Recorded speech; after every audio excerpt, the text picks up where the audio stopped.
Hi, friends. Host Eric here, host Talking with Famous People, and today I'm here to talk to you about making wise choices. Making wise choices means always choosing wisely, and never choosing poorly. If you want to make wise choices, use wisdom and choice making in combination with one another, and don't make poor choices. Making poor choices necessarily means you're not making wise choices. Remember, the goal here is to make wise choices. Choosing wisely means always making wise choices and never making poor choices. Remember, only losers use drugs. That's one important thing in making wise choices.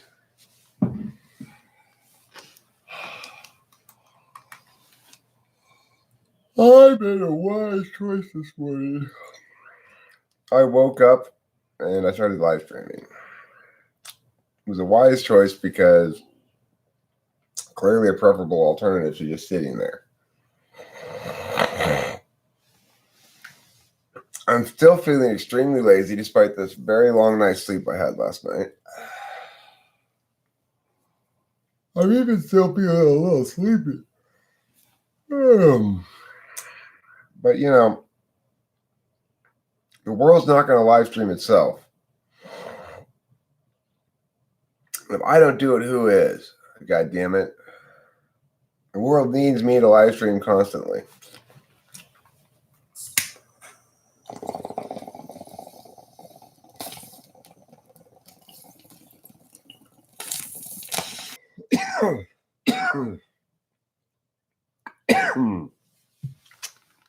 What? Sloppy bong rip. Well, I'll tell you something.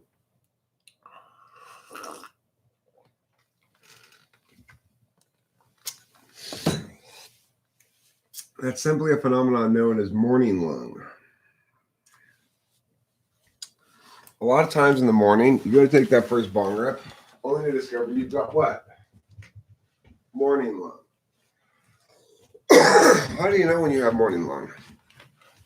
Well, one of the key symptoms of morning lung, there's a few key symptoms. One of them is it's morning. The other is you're pulling your first bong rips of the day. And the third is it makes you cough more than you normally would. If you got all three of those things in combination, there's a very good chance you're suffering from morning lung. We got some good news though.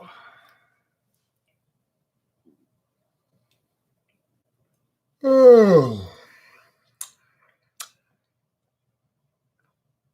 Yeah. So here I am live streaming. It's 7:41 in the AM on the West Coast. That means it's nearly 11 a.m. where my beloved Rachel lives in New York City. She lives in Long Island. Franklin Square, as it's called. It's a small town on the island of Long Island. Do you know Long Island's actually an island? It is. Little known facts.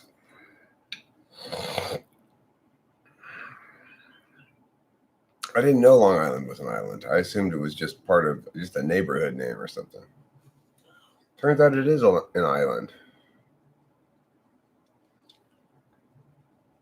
It's an island. This watermelon. You're gonna love this watermelon. You gotta get a load of this watermelon. Try some. Come here. Get a piece of this watermelon. Everybody in Long Island is constantly saying that. It's well documented. I was an anthropologist specializing in Long Island peoples for a long time, and I learned all about their obsession with watermelon.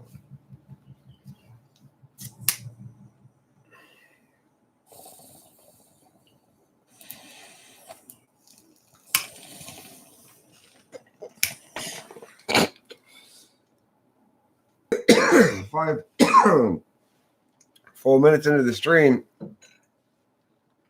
still only one person here, and that might just be me. I don't know. I don't know if it counts me as a person watching or not.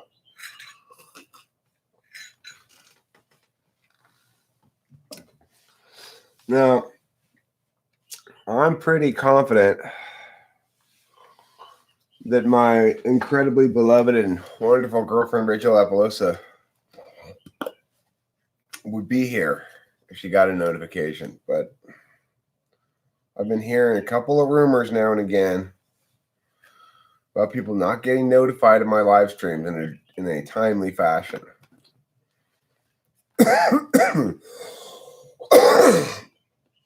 That's okay, YouTube. I'm patient. I got all day. I can just sit here and just chat my ass off all day with nothing. Nobody. I can just sit here and just talk to the air. You can't stop me from dropping these charts, and you can't stop me from topping these charts, as Eminem says. YouTube probably can stop me from topping these charts, but I'm feeling, like, I'm feeling like that, I woke up this morning mad at the Taliban for some reason. Sometimes I wake up mad at various people. This morning was the Taliban. I mean, I know what the reason is. I heard an NPR story on negotiations with the Taliban yesterday. It pissed me off. I oppose the Taliban. They're not very nice to women in the whole kind of thing. Every time I wake up mad at people, I imagine myself pow-powing them. If you've never pow-powed people before, sometimes it's the only thing that makes any sense in the world. Some people need to be pow-powed. It's like, I saw this ridiculous sign in Berkeley indicating that, like good Berkeley students knew how to redirect if they came across a condescending conversation. If you're saying stupid shit, I'm going to be condescending, obviously. Consequence of your stupid wrongness. If I'm being condescending, you should be less stupid. It's that simple.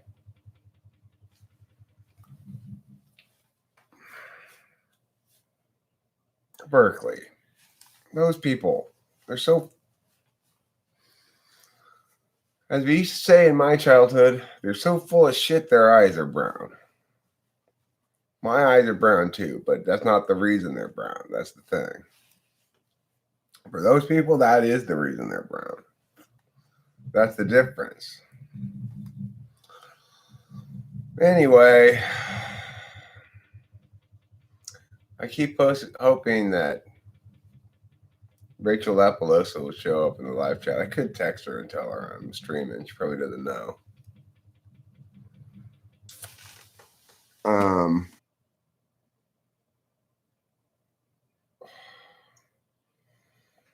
No, YouTube deleted them.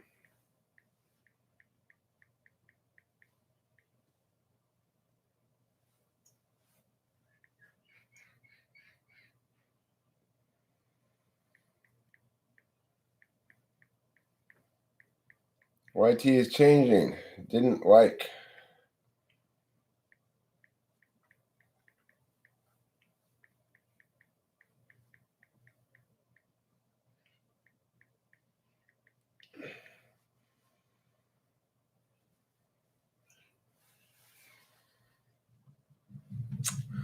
So an old participant in Talking with Famous People, Nick Sharon, who lived with me for a while in Laverne. So why did you delete all the old Raw videos? I didn't. YouTube deleted them. Killed my Raw channel. Deleted thousands and thousands of hours of my content. Kind of like out of the blue. Like retroactively. It's ridiculous. Anyway, I went on the phone to text Rachel, and I saw those texts from Nick and got off on a sidetrack there. Why did you delete all the Raw videos? I fucking didn't delete them.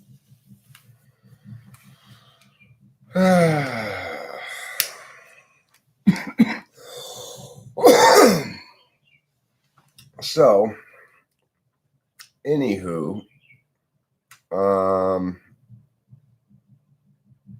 today's video is about making wise choices. And I want to reiterate that to make wise choices, you need to choose wisely. And if you're choosing poorly, you're not making wise choices. Like right now, I'm making a wise choice. I'm toughing it out. My extroverted intuition is going on nothing here. I got nothing to go on. Nobody's chatting. Nobody said anything. It's been 11 minutes, 52 seconds hanging out here, live streaming by myself. This is why most people can't do this. Most people don't have it in them to do this shit. They're not tough enough. It's like when I first started this channel, I would sit in a room for an hour by myself waiting for anybody to come talk to me. And nobody would. And I'd do it again the next day, over and over again. And that's the kind of toughness that it requires to persist, in an environment like YouTube. But it's not even toughness. It's really just like you got to be that fucking extroverted that you just want to talk to people all the time. And I'm pretty extroverted. Without Rachel here, I'm super extroverted because it's like I got no balancing NI thing going on. But she still balances me from afar. To marry her at some point. Unless she says no. I'm not going to force her to marry me. But I'm pretty confident that she's willing. Anyway. So yeah, this ring I have, this is the sort of thing that one does when one is not engaging with actual people while live streaming, as I'm not in the moment. Nobody's said anything in the live chat, so I just have to go off of whatever is in front of me, SE, or whatever's in my memory that I want to talk about. That's that. I'm not on any Adderall right now, so I'm not just bursting with ideation as I might otherwise be. But in the absence of anything written to respond to, I'll discuss my ring that I got in Hawaii and Rachel's ring, which she got in Berkeley. So they have these koa wood stainless steel rings, kind of like all over Hawaii, I guess. I like it a lot. It's a cool ring. It fits really comfortably. It's like rings are tricky. You got to get just the right size or else it's not a good thing. This is just the right size. It's like perfect. It's also super smooth and like easy to wear, very comfortable. And I like the way it looks too. It looks neat. It's brown and silver.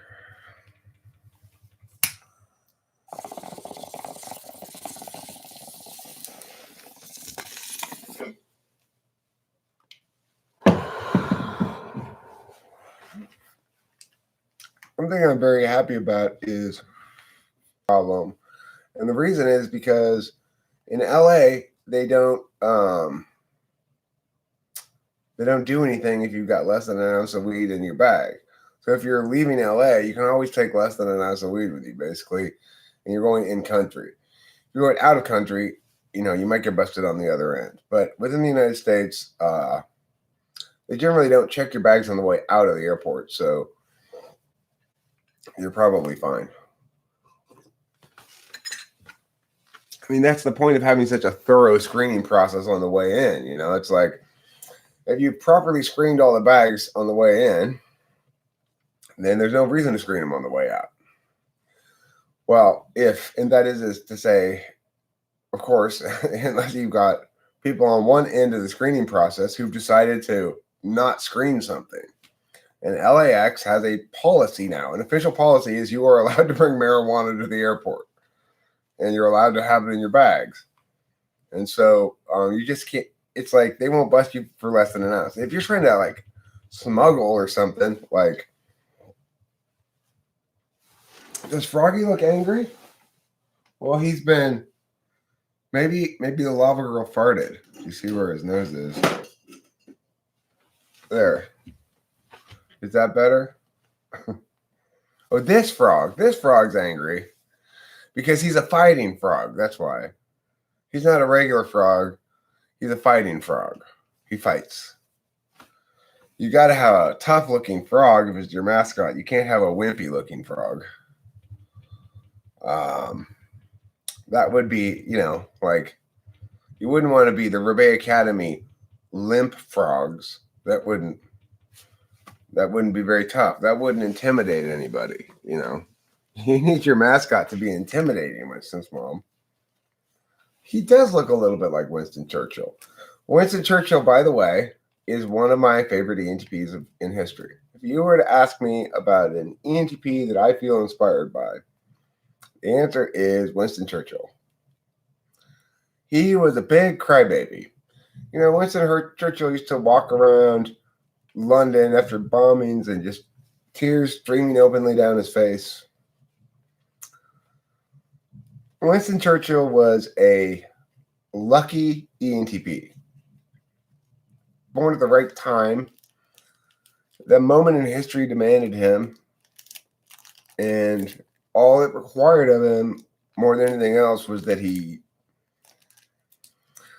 bring the truth, which he did.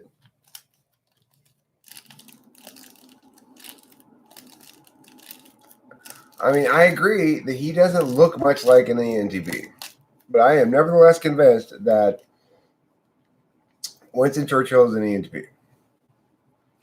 Now, you read about him some, watch some documentaries and shit, you'll agree with me. He's an ENTP.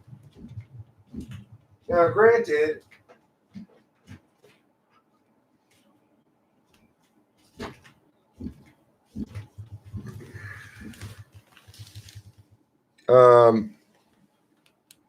he's also a drunk. Benjamin Franklin, probably an ENTP.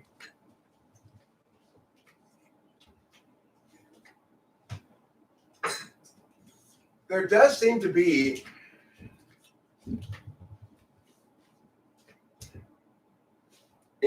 two types of physical ENTPs. Tall and skinny and kind of chubby. Although in the past I've concluded the chubby one, he's such a drunk.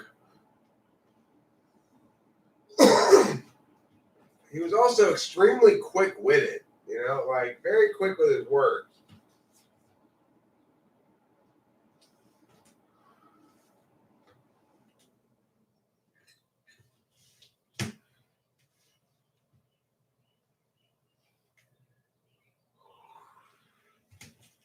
He was also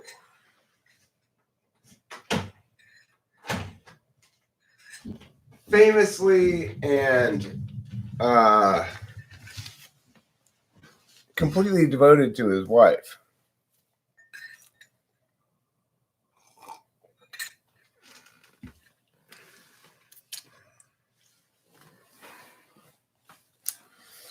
Right, and it's tempting to say that those short ones are actually INTJs, but I think that there are, in fact, two shapes for ENTPs and INTPs.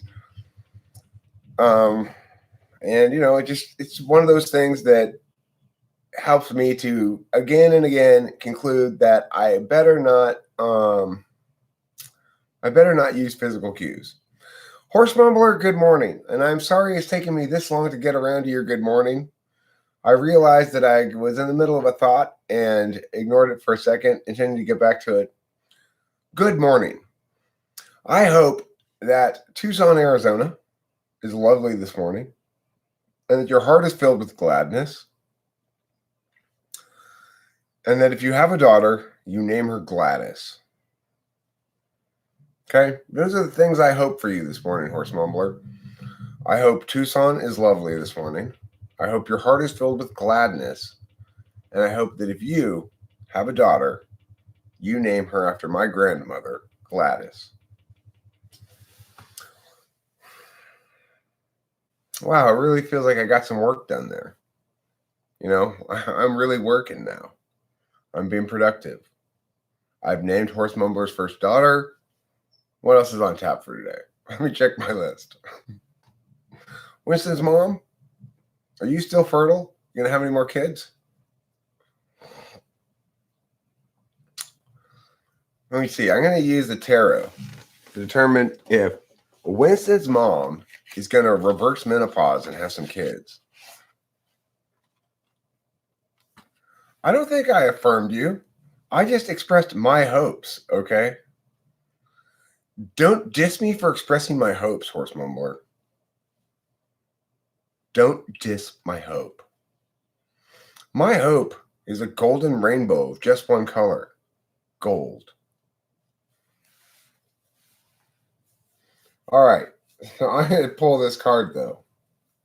Is a miracle baby on its way to Winston's mom's uterus? Let's find out.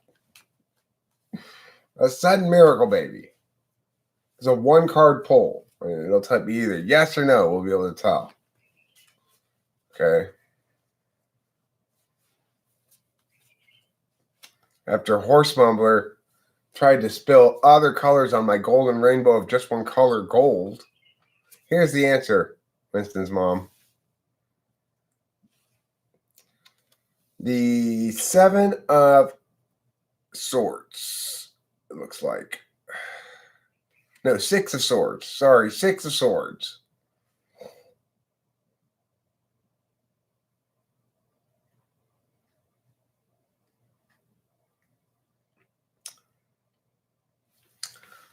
Oh, Horse Mumbler, that was last stream. I'm not telling that story anymore. I'm going to call this a no. Seven of Swords is a no. I think that your womb is done, Winston's mom. That's what I think. I think your womb is done. Hi, Sean. How are you? How's your womb? We're talking wombs today. My womb is filled with people named Gladys. You have 6 ferrets instead of 7, huh? Sean, here, this card is for the future of your womb. Page of Pentacles. That means you're going to have one more child. Or one child total if you don't have any yet. Okay? You've got one more child in your future. That's what the Page of Pentacles means.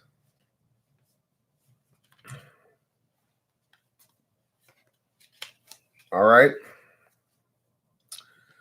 Well, Page of Pentacles, he's only holding one pentacle, so I'm going to say that means one child. Maybe it'll be some sort of deformed, multi-headed child.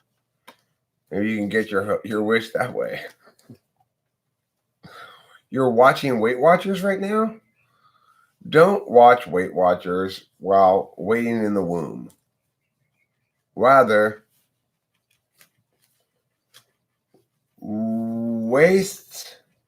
watching Weight Watchers True Love. Okay, I'm going to pull a card for me today. This is not for my womb. This is just for me in general. Just one card for me. It's going to define the day. It's the meow. It's the 9 of Rods. The 9 of Rods. My day is a 9 of Rods kind of day. What does that mean? I'm going to have to reference Octavio Silva's document to find out. Let's see. 9 of Rods. Eric's Tarot Guide. 9 of Rods. Also known as Wands. In some places, they call them Wands. Ongoing battle fatigue, strength of will, nearly there, close to success, holding out. Huh. I don't think it's going to be that kind of day for me. I think I'm going to take it as a reversal. Since it kind of was one. Quite the opposite. It's like resting, meowing, live streaming, more meowing. That's how I operate with tarot. I just make it what I want it to be. The smartest way to go. It's called the extroverted intuition way. You just tell reality what it is and hope it follows along.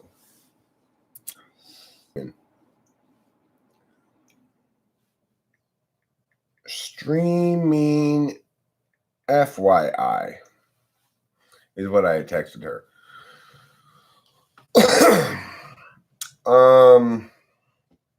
So today we're talking about making wise choices, choosing wisely, and avoiding the making of poor choices. Buffering. Why would it be buffering? Why?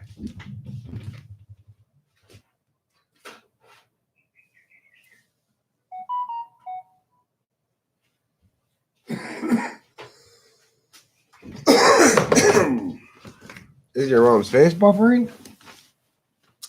Speaking of historical ENTPs and last stream, I'd be interested to know more about what you know and think about Terence McKenna, and if you know and support the claim that he isn't one. Okay. The answer is I don't know or think very much about him. That was just sort of an impulse thing.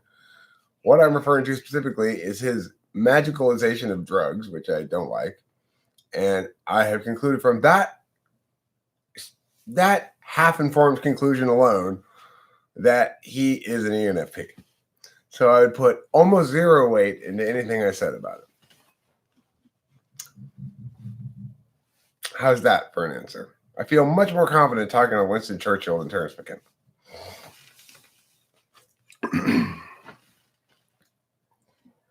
Hi, Rachel Lapalosa. Was I correct that you didn't know I was streaming? My beloved, sweet, and special and spectacular angel pants. You know that all of Rachel's pants are made from the feathers of angel wings? It's true.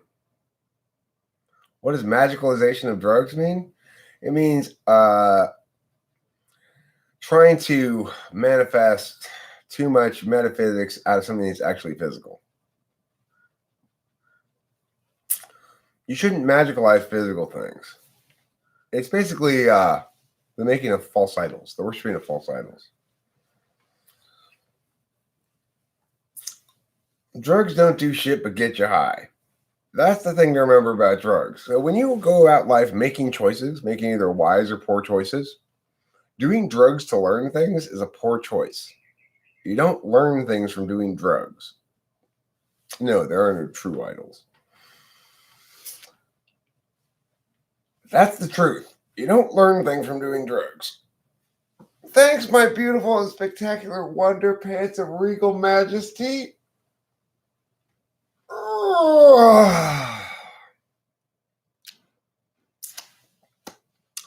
What personality type is most likely to name their toaster Ralph? I don't know.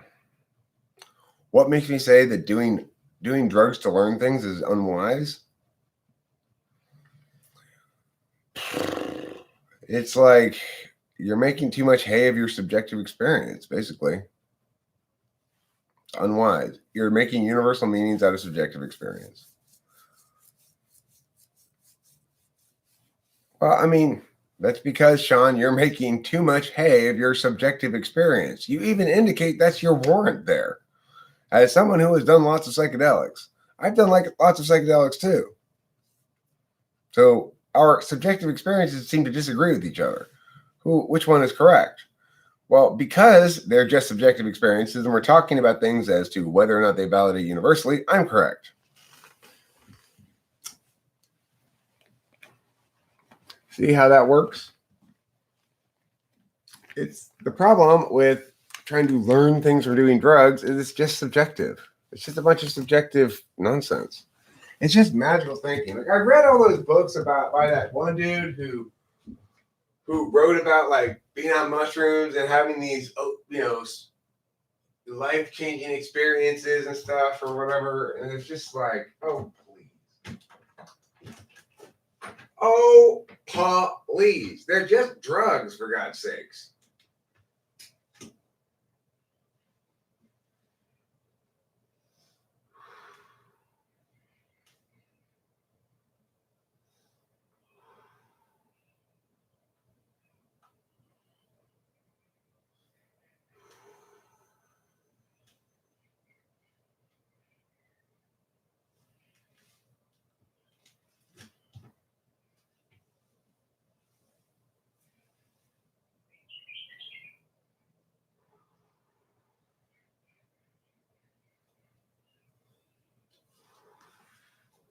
Like, here's a comparable example.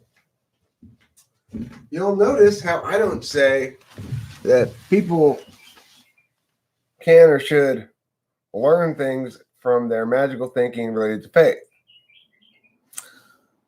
The reason I don't say that is because that's my subjective experience, and I don't want to project it onto other people and assume that it's going to be the same for them at all. I know it's made entirely of subjective data, so it's useless as a universal thing. I recognize that. It's not argumentationally defensible, so you don't use it in that way.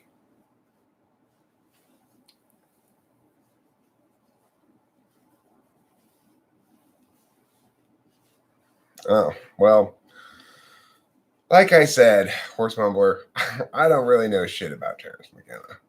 So I was talking out my ass and you caught me. Okay? I do know shit about that guy I am talking about who wrote all those books about mushrooms. And that's really who I'm talking about. I forget what his name was. Some like Indian guy or Mexican guy or something. I don't know. Spanish something. I don't know. They were good. I enjoyed the books a lot, you know? No. He talked about, like, you know, there was some, I don't know. I can't remember. I hope somebody can figure out who it is. But there's all these, like, books about mushroom trips or whatever. Like, native spiritual mushroom trip books.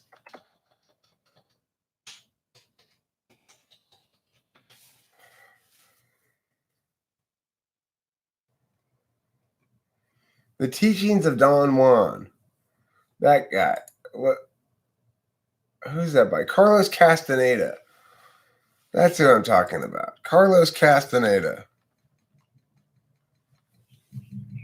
I read all those books when I was like, I don't know, 15. The reason I read them mostly is because my school library, Arcadia High School, had a section of the library that you had to have permission to read from, which pissed me off.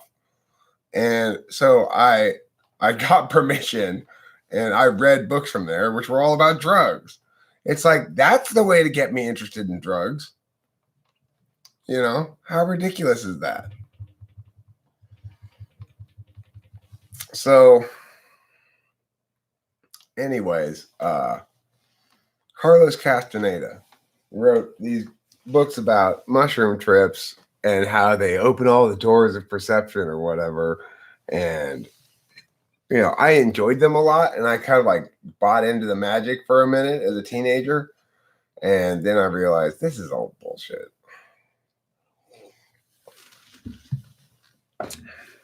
You know, it's like I can't sustain bullshit very long without going, this is bullshit.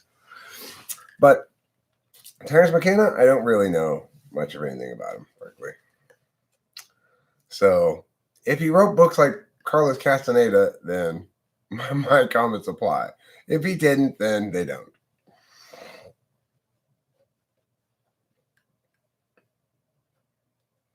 I was reading Jesus quotes today. I wonder, does God exist?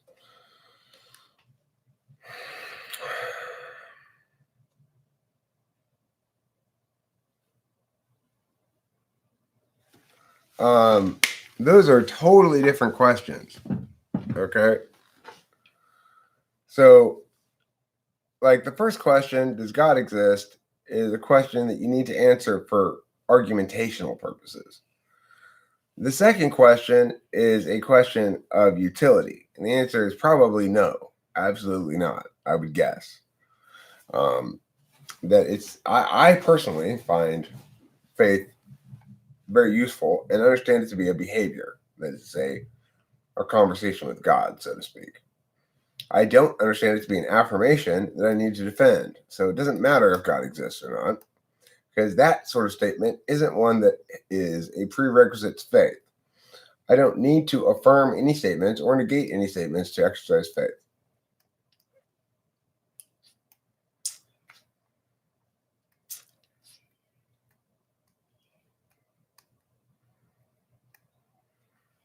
Well, remember, there are multiple metrics by which we determine truth. Truth is not universal. Validity is, but truth is not.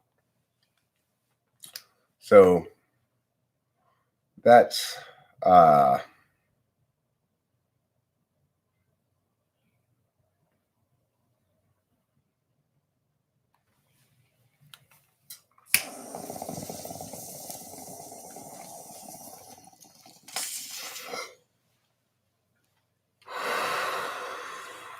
again,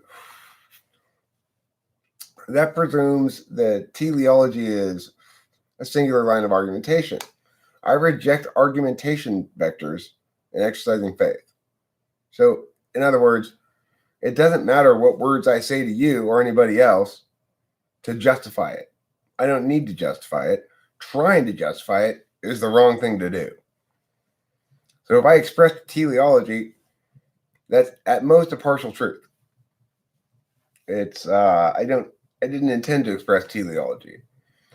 But I would say that Cloud implies teleology when he asks, am I a fool for talking to him? In other words, you can't evaluate that question purely on TI grounds and expect to have any kind of meaningful evaluation of it. So to the extent that I addressed the teleological matter, it's extant. It's not,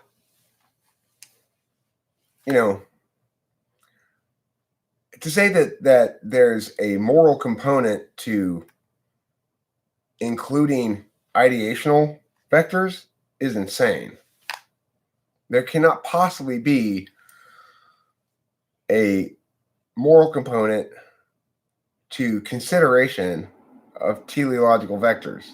That's just literally, to me, absolutely insane. It's not possible to not consider teleological vectors. It's not possible for me to not consider all the vectors. I can't not think about those things. And I'm also not advocating. So it's not like I'm saying we ought to engage in faith because it has teleological vectors. I'm saying it's absolutely insane to imagine a universe in which I would be somehow able to not consider them.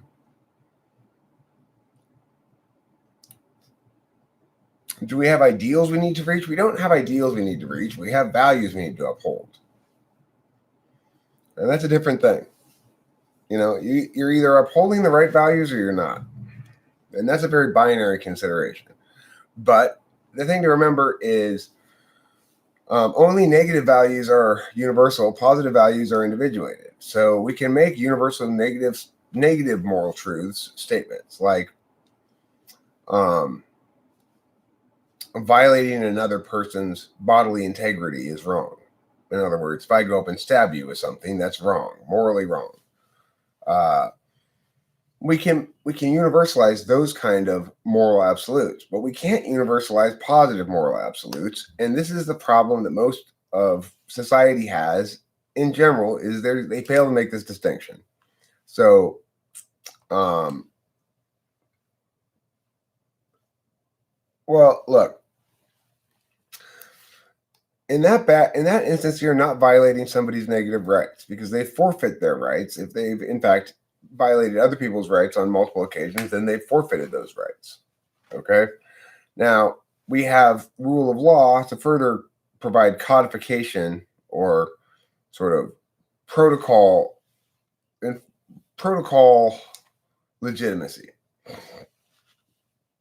So it's not just because it's wrong to violate a person's bodily integrity doesn't mean it's always wrong to stab somebody, because it's not always the case that stabbing somebody is violating their bodily integrity rights. For example, if it's self-defense, I'm not violating their rights because they forfeited them by attacking me.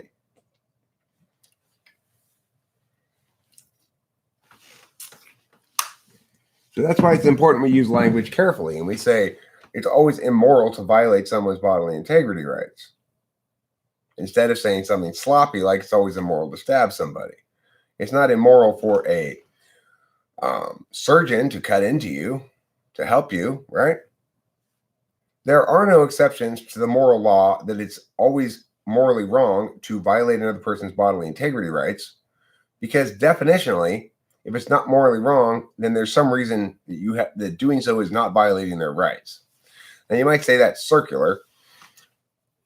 We can link back to empirics by the fact that we have to make affirmations about certain moral issues. We have to either affirm or negate certain moral statements. We can't maintain a status of no status on the moral questions without incurring a status necessarily. In other words, there are certain things about which it's not possible to not make a choice, that not making a choice always is making a choice.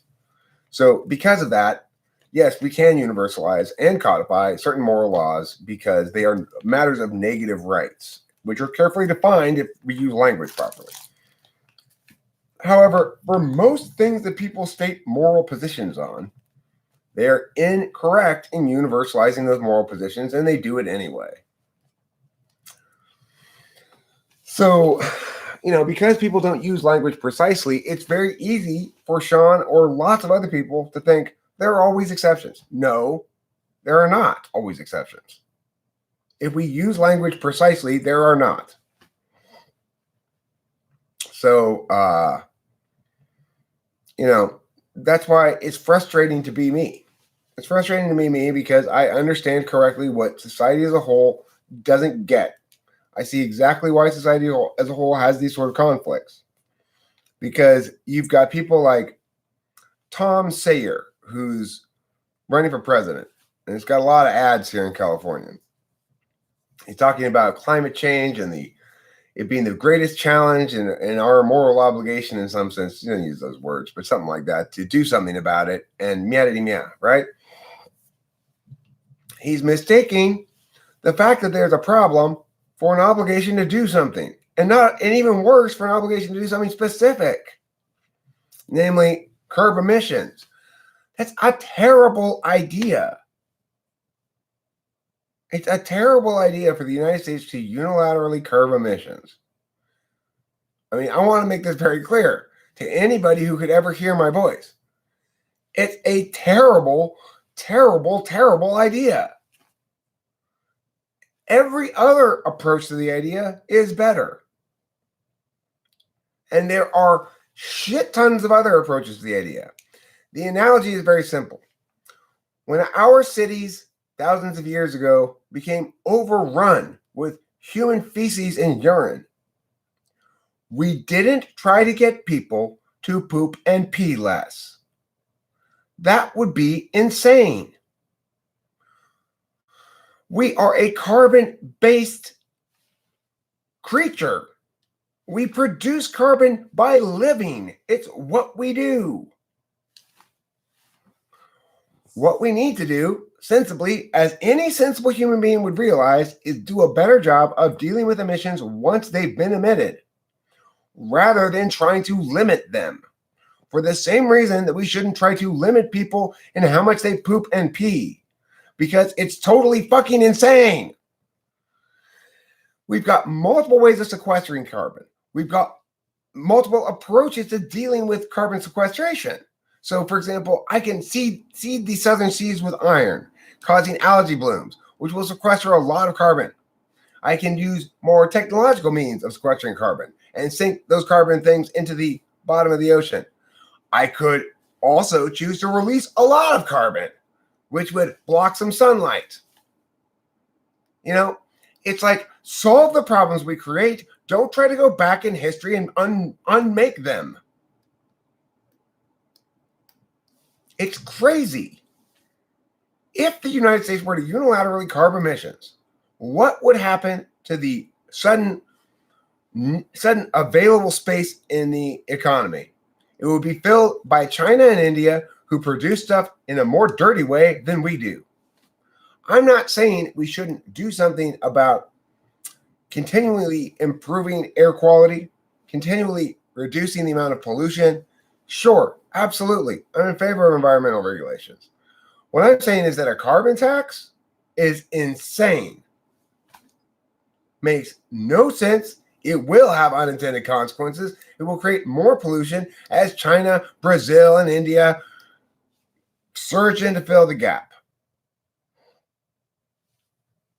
Okay, I'm not opposed to investing in nuclear and green energy. I agree. New nuclear plants are very safe, and we should be littering the countryside with nuclear power plants.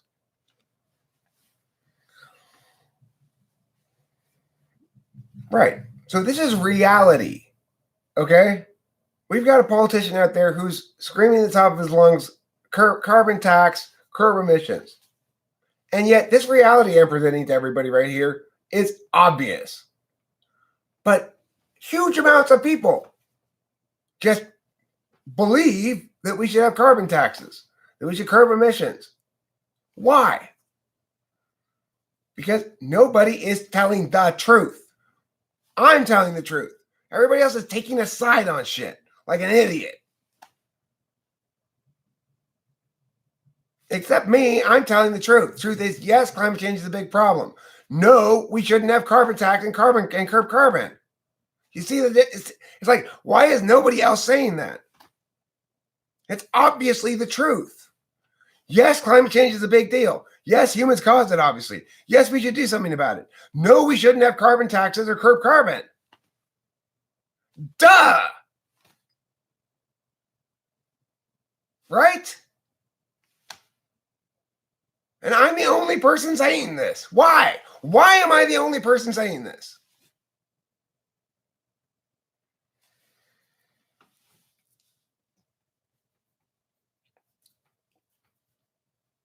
They're not that complicated. Yes, climate change is real. Yes, it's anthropogenic, which means it's caused by humans. It's been happening for tens of thousands of years because of humans.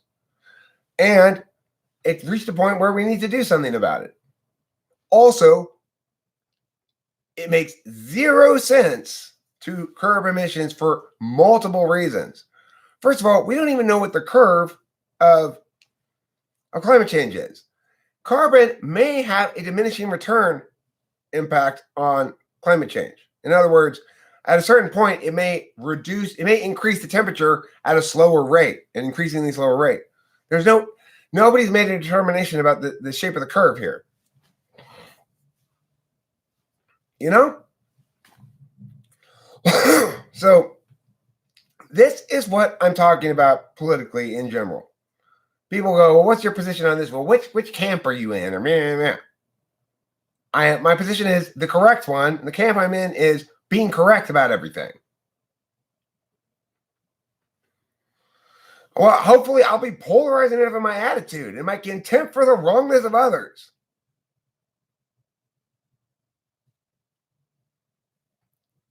So if I need to stir talk, if I need to stir up controversy, I can stir up controversy by being contemptuously dismissive of the wrongness of my opponents. Like Tom Sayer, whatever the hell his name is.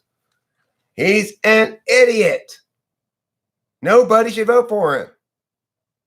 No matter how much you're on the side of let's do something about climate change, the more you're on the side of that, you want to run from him as far as possible because he's completely stupid about it.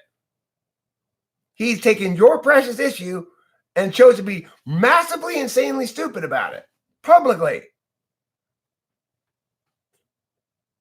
Don't vote for him.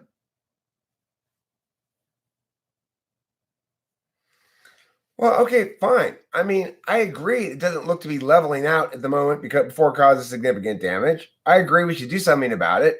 But also, I agree that if anybody thinks unilateral curbing of emissions is going to do anything meaningful, they're crazy.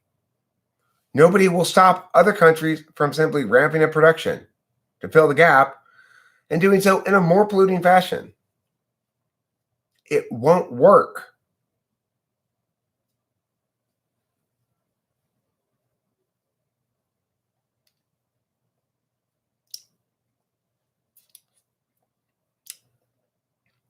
Matthew, it doesn't matter what they care about. What matters is they're completely wrong and they need to have their wrongness shoved up their asses. That's my job in life. That is my number one job. When someone is loudly and publicly wrong about something, it is my number one job in life to take that thing and shove it up their ass, rhetorically.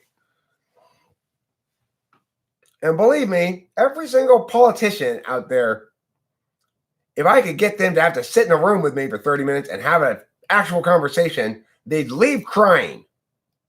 And they should. They should be ashamed of themselves for even being in politics. They don't know anything.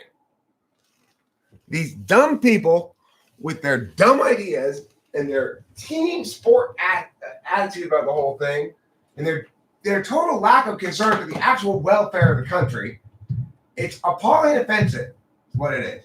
If you're that dumb, at least be smart enough to recognize that you can only do harm to the country. And don't run. Like Trump. Frankly, the stupidest man in America.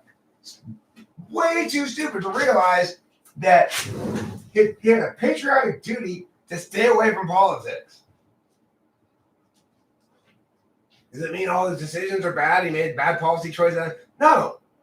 It means he's a liar and a coward, and he had no business being the president. He embarrasses us all. You know, he's an embarrassment. He's a shame monkey. America deserves somebody who's not a shame monkey coward for president. And Trump is a shame monkey coward. He's afraid of the truth. That's the message that needs to be sent across the country about him. Not that he's a bad president or he's evil or whatever. He's a coward. He's a little yellow-bellied coward who's afraid of the truth. He won't actually ever engage me about any policy ideas. He never possibly could or would. He'd run in fucking terror because he's a little yellow-bellied coward. Trump. Little bitch.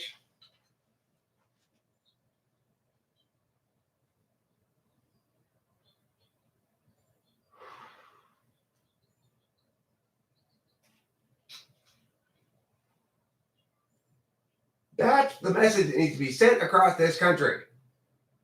Is that people other than me are so awful that they're wicked for even dreaming of being in politics. That nobody else is saying the truth. I say the truth.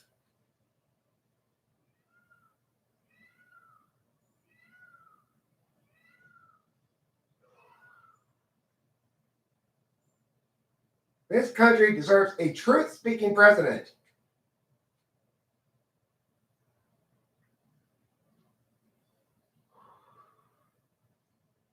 This country deserves a competent, intelligent leader. Not a clown like Trump or any of the other fucking candidates who are out there. Could you imagine Elizabeth Warren as our president? Oh my God. No, obviously not. How about Bernie Sanders? First of all, how old is this guy? Same with Biden. They're like my dad's age. They're too old to be president at this point. I mean, come on.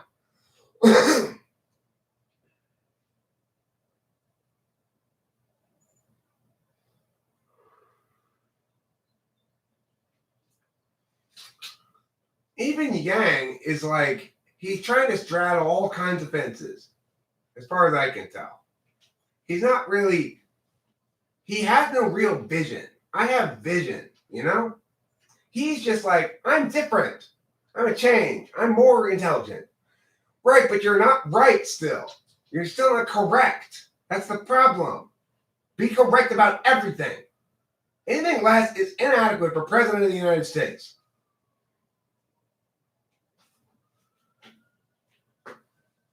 And no team shit.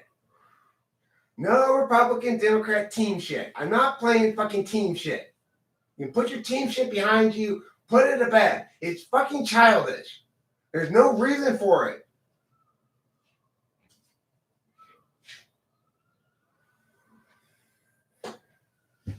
I'm tired of this bullshit. It's like, why don't we have any fucking adults running the country? You know? Is that too much to ask for adults running the country?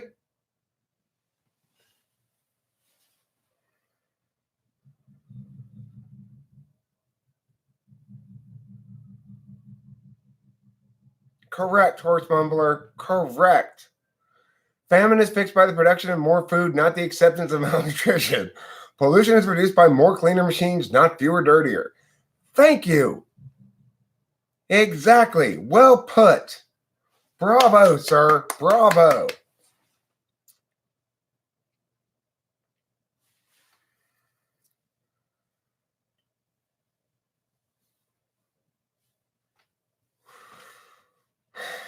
Right. I definitely grew up on ships, studied ships. I pilot ships all the time. Now, look, you might say, well, you're not really leading organizations or big bureaucracies or whatever. The government shouldn't be a big bureaucracy or organization. It needs to be purposeful in a singular issue sense. Like, if the country has a problem, then let's solve that problem as best we can, as narrowly as we can. We need to be shooting single, very small bullets. We should not be firing birdshot. And that's what the government is doing in general. Yeah, Horst Mumbler could definitely be on my speechwriting team. Now, there's a guy who I could trust with some speechwriting, delegating some speechwriting to.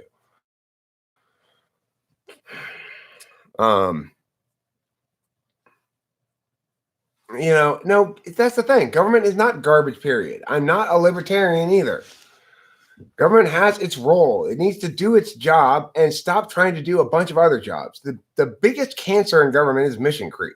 And the biggest problem in government is massive overarching bills. Like, Obamacare is a problem, but it's nobody's articulated why it's a problem, really. First of all, it's got it backwards. If in fact the goal of some sort of healthcare bill is to stop free riders, and that is the goal of the bill. That's the other thing, is nobody's identified what the actual goal of the bill is, because everybody's selling it as a political product. The goal of the bill is to eliminate free riders. That is to say, people who have no health insurance, wait till they get sick and go to the emergency room. The way to do that is not to make everybody have a bunch of super coverage. It's to, if you're going to force people to buy health insurance, force them to buy catastrophic care coverage with high deductibles and coverage in case of emergencies. So everybody's got to pay $5,000 in deductible or something first. That reduces the amount of healthcare people seek. It's the only sensible approach to healthcare. No, the only reason I ever go to the doctor is because I have to go there periodically at my Adderall prescription re-upped. And that's just because of laws, right? That's the only reason. I don't go to the doctor for health problems because I don't have health problems. But if, the government gets its way, I have to buy insurance that has all these preventative care shit and covers me for all these quit smoking programs that I'm never going to engage in and all that kind of shit. It's ridiculous. The government's got way too much specificity built into this thing. If they're going to require, the healthcare bill should be this simple. If they're going to require it, and I'm not saying that they should, but if they're going to require people to buy healthcare, then it should say everybody must buy this minimum level catastrophic care coverage so that the government doesn't have to cover your bill of $100,000 when you go into the hospital. It should be that simple. That's the healthcare bill. Instead, we've got this tome, right? We've got a tome because it's upside down. They've got it backwards.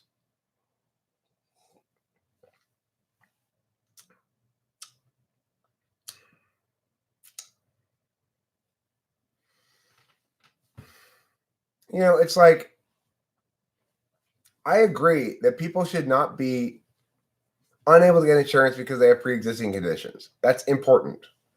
And if you're going to compel health providers, health insurance companies, like, either HMOs or whatever, to take on as coverees people with pre-existing conditions that they know they're going to lose money on, then you've got to force people who've got no conditions, like me, to buy some kind of insurance. Now, I really think, to be honest about healthcare, that a single payer approach would be better. If we're going to socialize it at all, let's socialize it completely. But I don't think that's ever going to pass. I mean, that's not a reasonable kind of thing to get to. It's not the job of the president to make that kind of shit happen. So, I mean, I'm looking for a pragmatic solution to healthcare. I am not looking to be the great leader taking us forward into big government programs. That's a bad idea. I am looking for pragmatic, real solutions that actually help the country and have lasting durability in some sense. It's like, People want to know what I'm going to do as president. The answer is I'm going to solve whatever problems I can that appear in front of me and deal with shit. I'm going to deal with shit the right way. I'm going to adhere to the protocols. I'm going to strengthen those checks and balances that Trump's dismantled. I'm going to use the Justice Department to limit the power of the president. Things like that are important to me. I'm going to return the federal government as best I can to the proper scope of its authority and jurisdiction, and to doing the things it ought to be doing better and not doing things it ought not be doing. I believe the federal government has a big role in environmental law. Even though it may not be constitutional per se, and even though that might contradict a lot of things I say, as far as what kind of metric we ought to use in terms of determining what the federal government ought to use, it's an example of something where we have to put pragmatics ahead of some sort of ideological strictness. Because, and to be honest, there are lots of good arguments as to why the federal government ought to be in charge of environmental regulation. So, I don't remember when Phoebe said Rachel was Ross's lobster. I do not recall that. And I'm pretty familiar with Friends, too. So you found a Friends episode that I either don't remember, haven't seen, or I don't know. I've probably seen them all, I would guess. I went through a Friends phase where I had a DVR and I had it set to record them and I always had shit tons of them on there. Anyway. So, you know, it's obviously a challenging job, and you've got hundreds of millions of bosses, but you've got to recognize that at least. And if you don't go in with some sense of reality about the scope and scale of the responsibility and the fact that what you do matters, then you end up just being a sloppy SE-dom like Trump. He's just kicking the anthill left and right. He may be kicking it very deftly, but you've got to have in your repertoire some other techniques besides kicking the anthill. And that's his.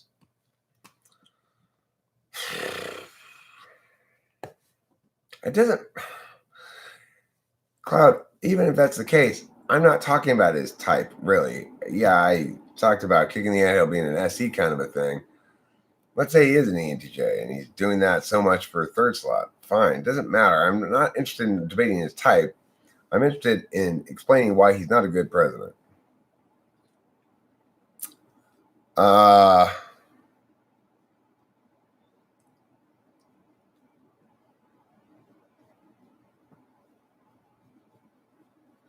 Why do you think government affects you in any way? You are free to make your life better to become successful.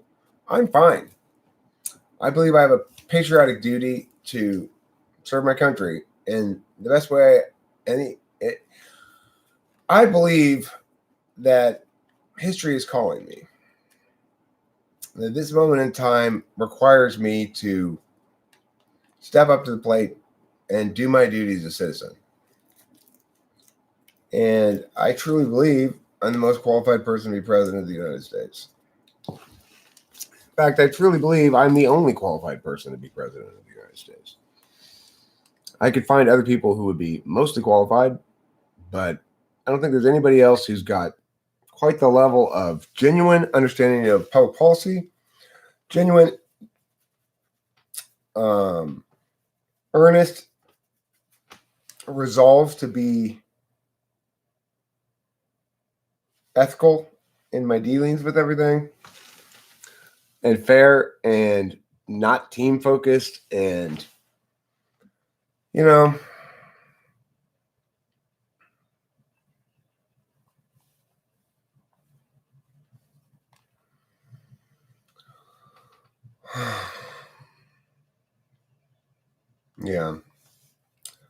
So, I mean, Cloud, I've already done everything I need to do in life to prove myself to anybody. I took kudos from one class to convincingly arguably, the best middle school debate program in the country. I've already done everything I need to do to prove myself to anybody. I'm a huge success in my field. My resume is like it's hard to match, and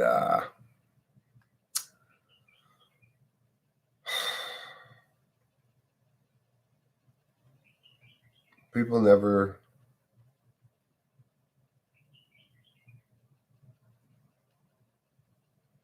That's not the problem in America, fortunately, Cloud. The country doesn't suck because people in America are shitty, and the country doesn't suck at all. We got a great country, but it's going the wrong direction right now.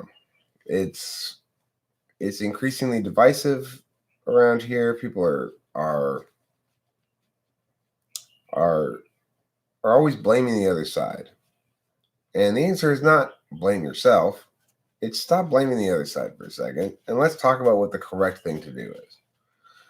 There will always be people like you, Cloud, who negate no matter what I say. And I appreciate you being here to sort of help train me for this. It's like, you know, there are always going to be hecklers. There are always going to be naysayers. There's going to be a group of people who will never be satisfied and who will never affirm what it is you're doing and who will hate you. I've already come across and learned to accept the fact that there are spite monkeys out there. Not you, Cloud. You're not a spite monkey. A spite monkey is somebody who goes around and dislikes every single one of my videos and just seethes and hates me and tries to damage me from the shadows or whatever. Bloomberg, for this election cycle, I would not be upset if Bloomberg got elected, frankly, even though he's got a terrible track record as a bureaucrat. At least he seems kind of like an adult. I'm not going to get elected this cycle because it's too late for me to run, but somebody is, probably Trump. I mean, I can just tell. The slabs have it made this way. Trump's going to win this time to set it up for me next time. It sets it up for me better if Trump wins again. I mean, I don't want him to win. I'm not going to vote for him, but the slabs are so, ridiculous. It's ridiculous. Oh, I mean, yeah, I would embarrass the living hell out of him. I would shame him so heavily, so mightily. I agree the drink bans are insane and stupid, and Bloomberg it should be deeply embarrassed for that. But nevertheless, I think he's the best candidate that's an actual candidate that I could win that I might actually vote for, just because the least evil of the available evils, I guess, seems like he won't. He seems like he's not a psychopath. Yeah.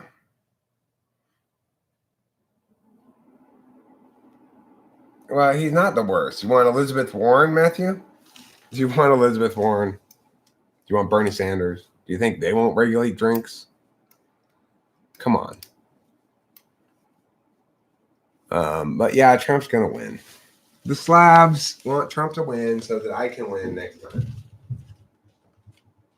It's pretty obvious. I've just given up on reality being just normal now. It's just like shit is too portentous all the time. Everything has meaning. I might as well just give in to my NI insanity. Just give into it right away, all the way. Matthew, it doesn't matter. Why are you arguing about Bloomberg's mayorship?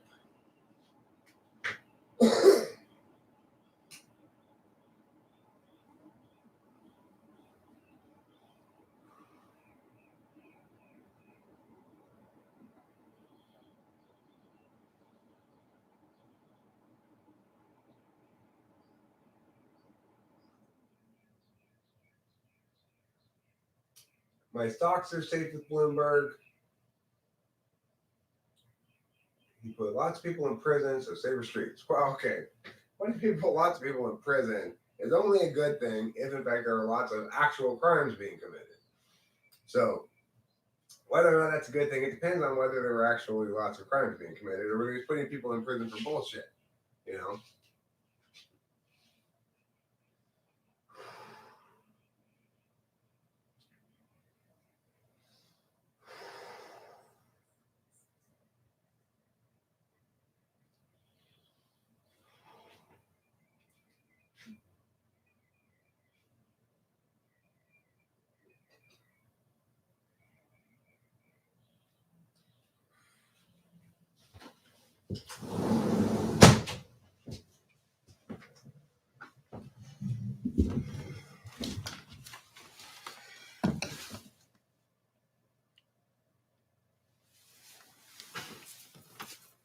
Those are good reasons to be satisfied with the mayor.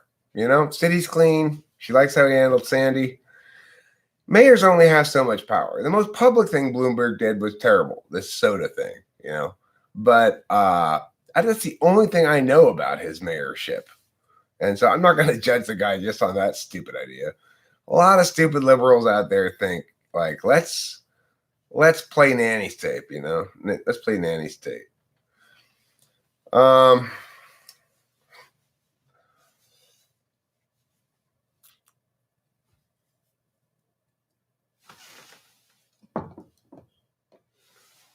Oh, did Bloomberg implement stop and frisk? Stop and frisk is no longer a policy.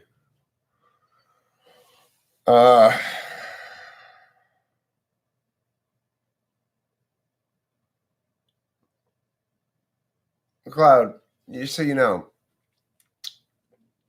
if you want to engage successfully, have me respond to your statements, then you probably should try to warrant them with something. Okay. Yeah, that didn't stick, and neither did stop and frisk. Stop and frisk didn't stick. Now it was there for a while, but you know, people don't like that because every time you have an unnecessary contact with the police, there's a chance of something going afoul.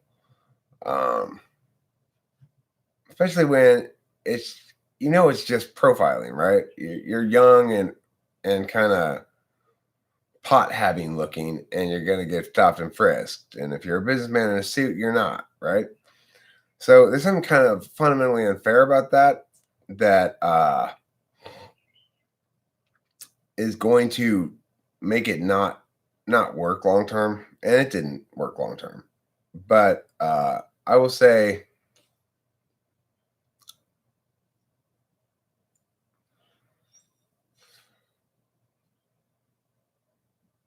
that I don't think the country would be in terrible hands if Bloomberg were to win. Put it that way. I feel much more comfortable in Bloomberg's hands than in Trump's hands. But that doesn't mean I want Bloomberg as president. It doesn't mean I would have picked him or something like that. It just means that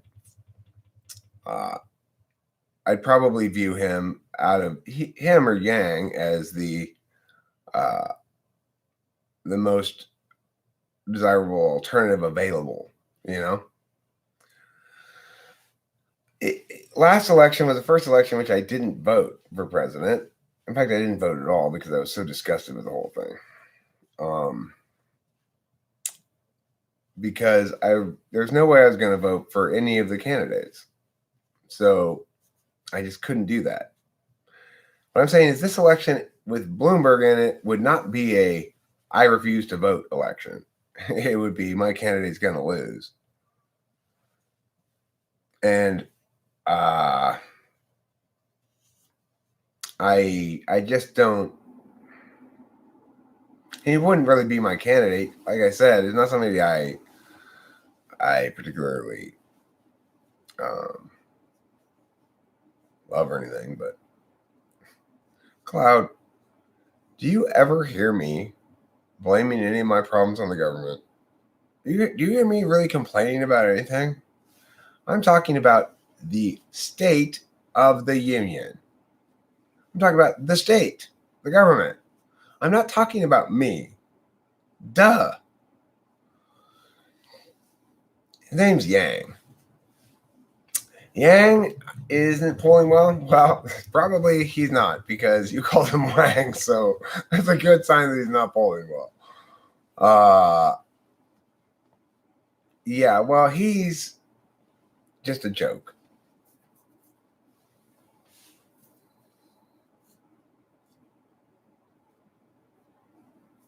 Trump made the left go insane, right?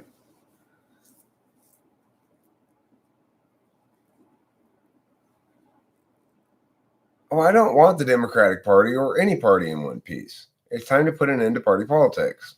I'm done with team bullshit. I'm done with it. And the rest of the country needs to be done with it too.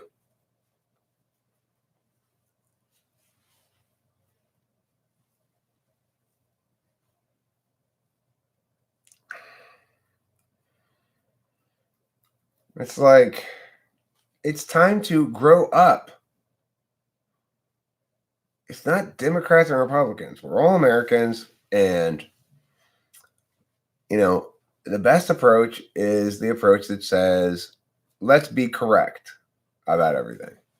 Let's be correct. How about that?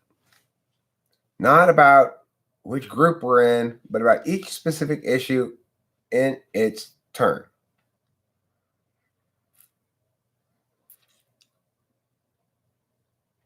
Yeah. I want all those parties fractured into nothing by the time I arrive on the scene. It is time to put together a new coalition called like the America Party or something and put to bed Democrats and Republicans. I am tired of the wrongness.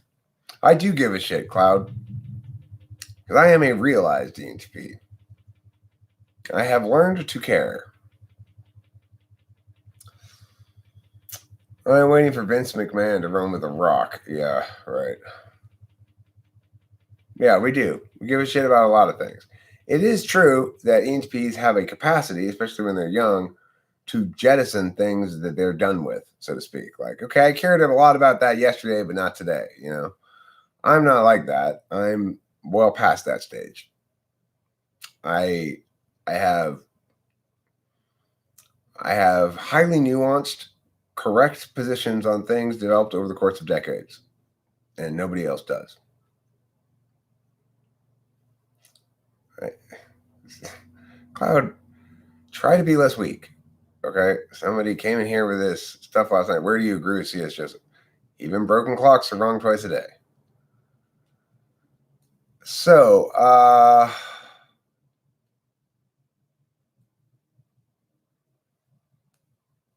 Moose Balls. Welcome. What do you think of the requirements for wisdom?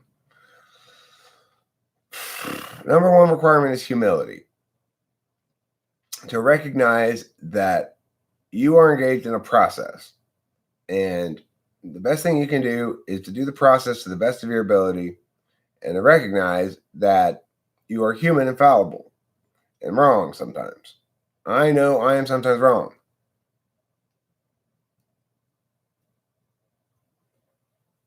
I don't remember ever saying that, Cloud. I never said that ENTPs don't change their values.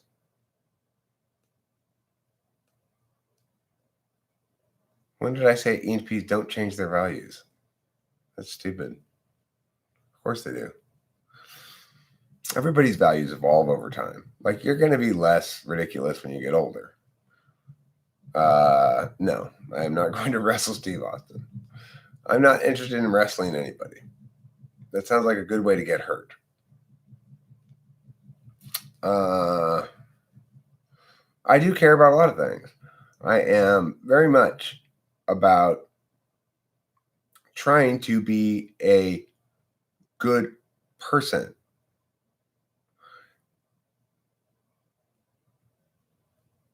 Yeah, nothing will make C.S. Joseph a better ENTP, Cloud, because he's not an ENTP.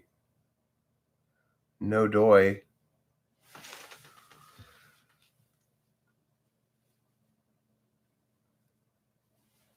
Oh, he's mostly injured and can't be cleared to wrestle anymore, so I have a chance. Oh, okay. As long as somebody points out to me where his injured parts are so I can kick them, then. like in the Karate Kid, sweep the leg. You know what I'm going to have to do shortly?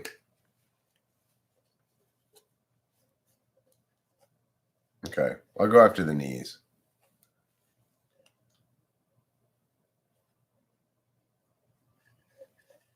Right, exactly. Thank you, Matthew. If you give me a wrench, oh yeah, I'll give you a wrench. You deserve a wrench, Horseman Boy.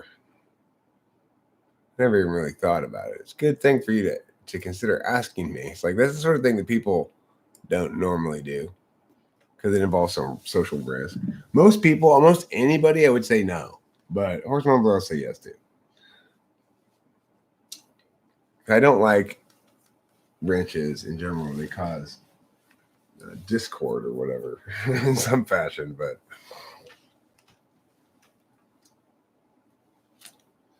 Yeah, thanks, Cagis Martinos. I'm genius. I'm very smart. True genius. Believe it. You're very smart. You can fly. You can smell the sound. Well, okay. I can't fly and I can't smell the sound. Very smart genius. Very strong alpha. Super sexy. Ass yummy. Well, I don't know about all that stuff, but I am a lot like Daniel-san in the Karate Kid, and I have at my disposal this move, which is pretty good. So you better watch out, or else I'll kick you in the face with my secret special karate move. They should change the first stage to vote based on who had the highest turnout from the previous election. That's a really good idea, Mujin. It's a very, very good advocacy. That's an excellent plan in some sort of elections topic and debate. Running that as a plan would be great. That's a really good idea. I'll probably cop that and use that in some debate resolution in the future.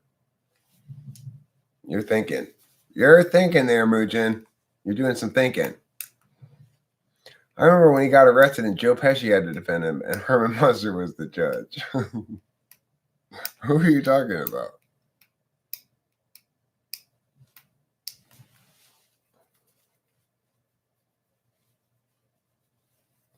With all the technology, why couldn't each individual vote be counted? Well, it could, but there's a reason for the electoral college, which is they want to empower states as equals somewhat, not just as. In other words, each state is a sovereign state. It's not just a well of population within a single sovereign state. Well, I mean, I'm not actually convinced that straight popular vote would be better, but I don't really care about it that much. I wouldn't oppose such an advocacy if Congress were to pass it or something. I would sign it. It's like if I guess it would require a constitutional amendment to change it, but I would be on board if everybody wanted that. That'd be fine. I don't really care.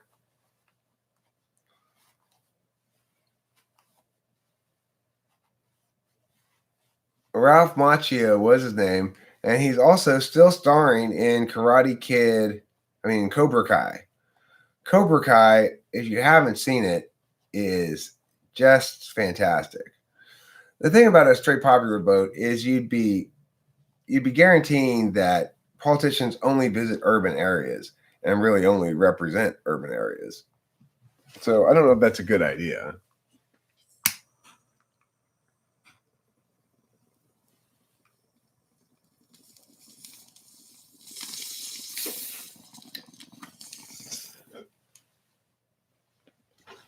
LA would get every politician all the time. LA, Orange County area. New York would be visited by politicians all the time. Nobody would ever visit Wyoming. If that doesn't matter to you, then I mean, I think I probably like the Electoral College. I want those rural voices to be somewhat at least empowered to be equal with the urban voices.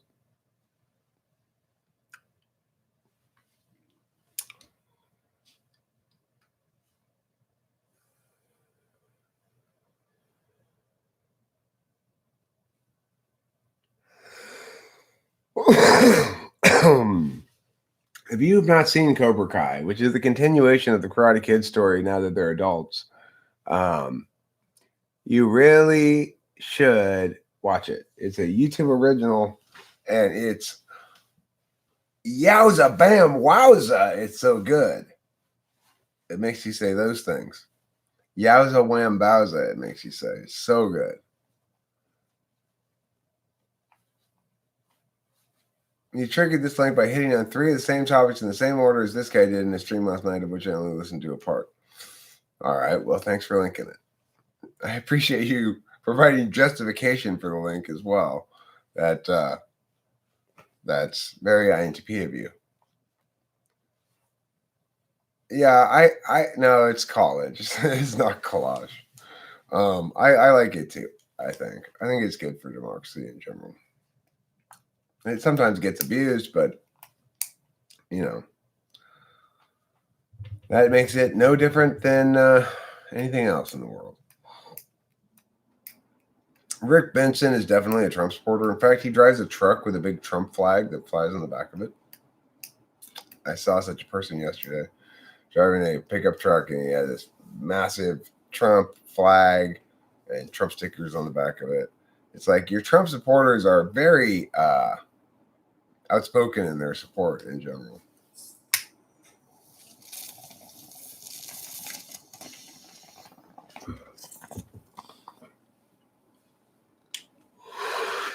Yes, the other thing is, most of the time I take everything in stride, even though I am earnest and committed in my patriotism.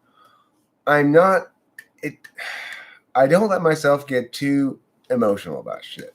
So, like seeing the guy in the truck with the Trump flag and stuff, it doesn't make me mad. It makes me smile because it's like at least that part of America is still working. You know, people are expressing their political opinions, and good for them.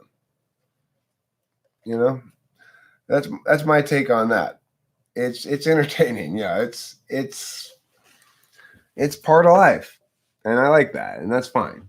So you know, it's like I'm not one of those sort of partisan people who goes ooh and goes up to that person and flips them off and honks or whatever. No, I'm not like that at all, and we don't need somebody like that as president.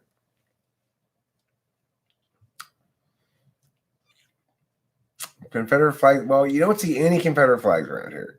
I haven't seen one in years, but you will see occasionally sexy girl mud flaps still. But they're a dying breed. You don't see them on big rigs anymore, strangely.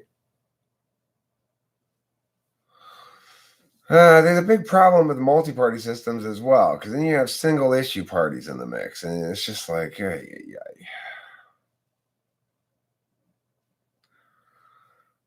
Yeah, I see him as T.I. Polar probably.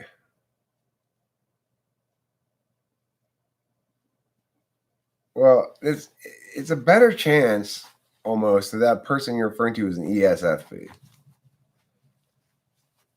Ethan. But regardless, you and your yeah.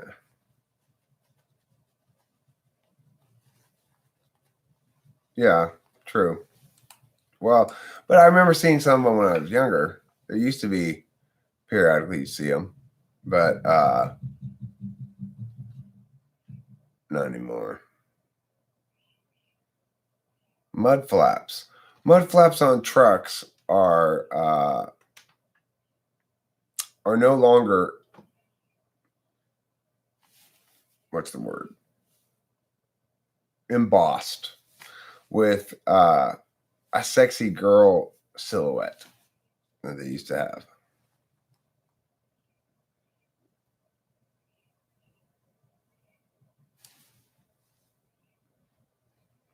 Bernie, Yang, and Tulsi shouldn't be part of the same party as neoliberal Democrats. I really like his face. How much gender replacement cost? Who are you talking about? The bear flag is pretty cool. California's got a cool flag.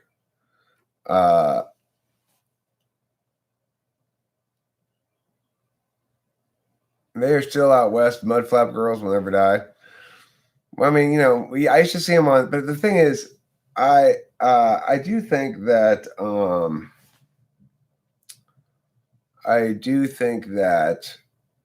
they'll be on personal trucks and stuff, but more and more on big rigs, which tend to be increasingly corporate, I guess, possibly. Uh, you see fewer and fewer like personalizing elements like that on big rigs. Cadges Martinez, you sweetie, huggy, yummy, kissy. Are you saying I got gender replacement surgery? Well, it's an odd kind of way to. It's a way to make an attack. I've never, I've never, I've never been critiqued in that fashion before. I don't think there's anything particularly feminine about me, so I guess it doesn't really work as an FE attack. Um, if I was kind of girlish looking, that might work, I guess. Uh-huh. Okay, well, you go ahead and do that then. I do talk a lot of girly stuff. That's true. I am pretty girly in my talking. I would say I'm an odd mix of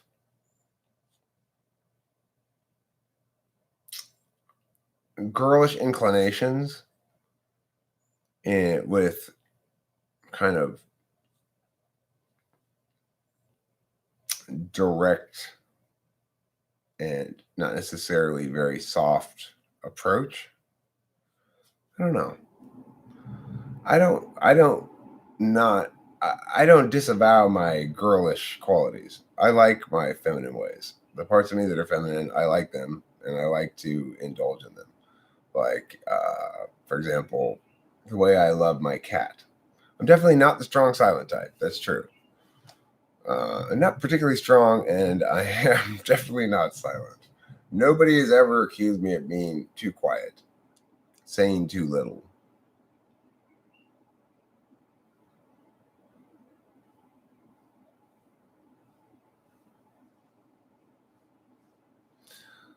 People that don't have much going on in their life tend to care about politics, reality TV, and sports. Well, Cloud, um, you seem to care about hanging out in my live streams. So if you're interested in paying attention to me, and I have nothing going on in my life because I care about politics, then what does that say about you?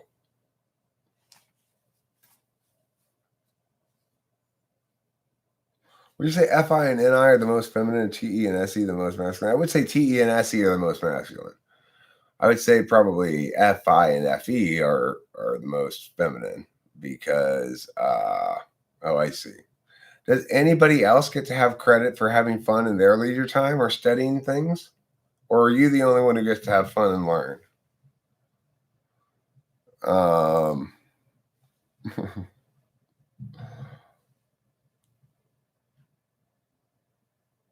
FI anger is masculine? I don't know. I think FI anger, well, yeah, I guess so. It depends.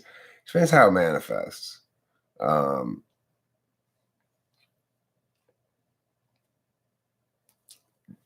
yeah, I guess you'd call TI masculine. TI and TE are masculine. SE is not necessarily masculine. SE is impactful. And so that's the thing. NE, NI, SE, SI, the perceiving functions don't really seem to have any kind of link to societal norms about masculinity and femininity. I would say the feeling and thinking functions do. Uh, I mean, if you refer to talking in general as feminine, then I would agree. Extroverted intuition is feminine. If you think that different kinds of talking either reflect a masculine or feminine energy, then you'd be wrong about that because extroverted intuition encompasses all of them. TI is not intelligence, TI is deductive reasoning. It's the ability to put in and out of things different symbols while maintaining the grammar. FI is equivalent to sulking inside. FI is Cloud. No sane human being would come to any conclusion other than you are the most closed-minded person here. Any sane human being would agree with that. That Cloud is the most closed-minded person here. You're the only closed-minded person here.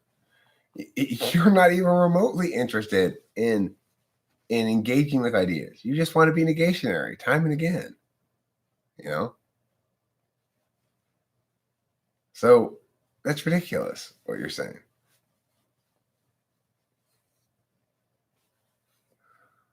Let the frog talk. Looks like someone has something to say. Brr, brr. That's what he has to say.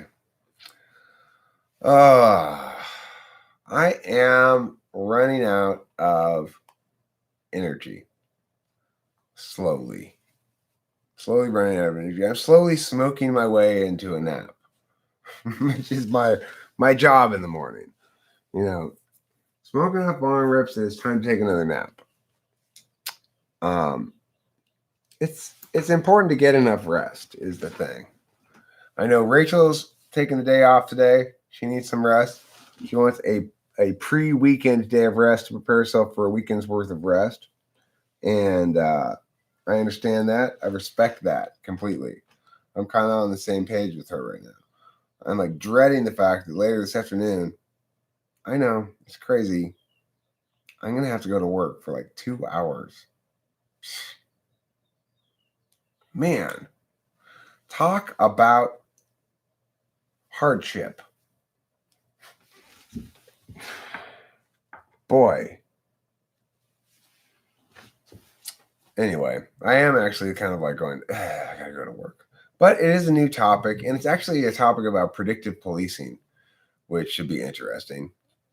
So I'll be basically researching and cutting cards for a couple of hours, just like reading articles about predictive policing and cutting sections of them to use as arguments for things. That's what I'll be doing.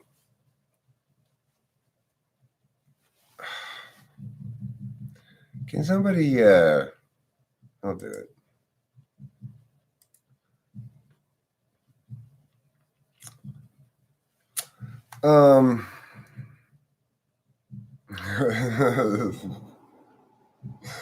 Stacy, that's funny. Too bad I can't stay home and read that book about Catholicism. Looks like a real page turner. Yeah. I've got one about Catholicism. How about this one? Buddhism right here. Also got Judaism, Protestantism, Hinduism.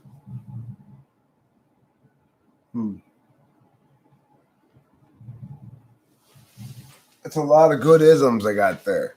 I could read any of those isms. I just don't like the reference to math, so to speak. You know, I have a feeling like they'd be on that, you know? It's a drug that sounds like math. Can you understand God, success, love, relationships, friendships on TI level? No, not really. That's why I don't live stream those parts of my life, I guess. You know, you don't see me praying on a live stream. Does that mean I don't pray? No. You don't see me making love on a live stream. Does that mean I don't love? No. So the thing is, Cloud, you're in an environment right here where you are using TI inappropriately. That's the problem. It's not a problem with TI. It's that you're in a TI environment here where we are doing TI, where it's the appropriate thing to do, and you're using it terribly. And that's it.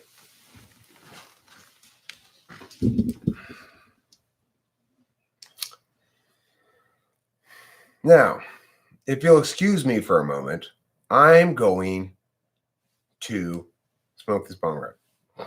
And my innie will choose to read none of those. What did I not read? I don't know. TI makes you closed-minded? That deserves clarification. Assuming you're talking about yourself, maybe you're not. I don't know. TI user equals analysis paralysis.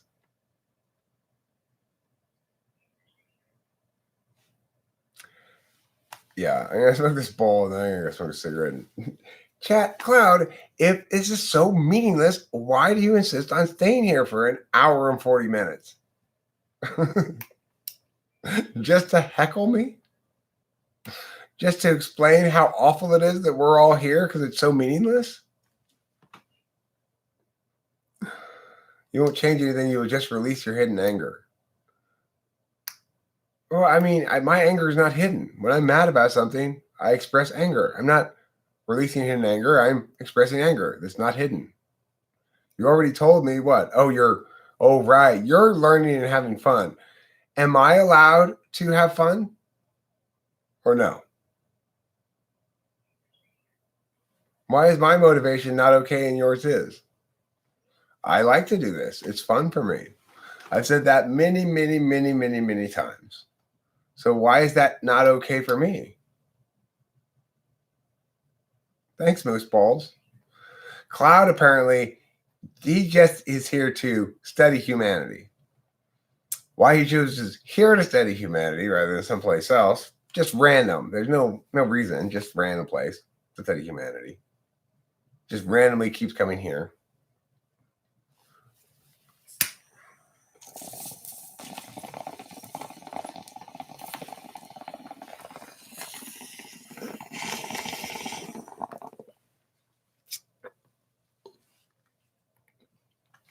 He hasn't been the same since the Nibelheim incident.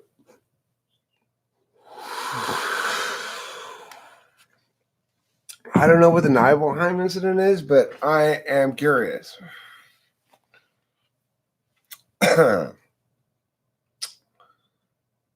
that was a bell ringer. That was a good one. Oof.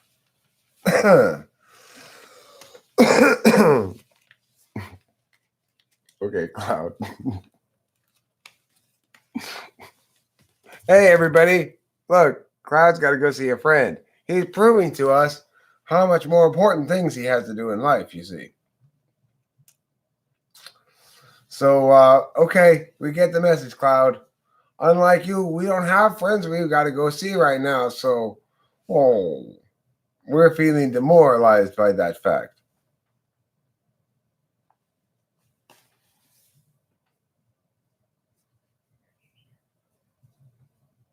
Oh my God, you're still here. Don't let the door hit you on the way out.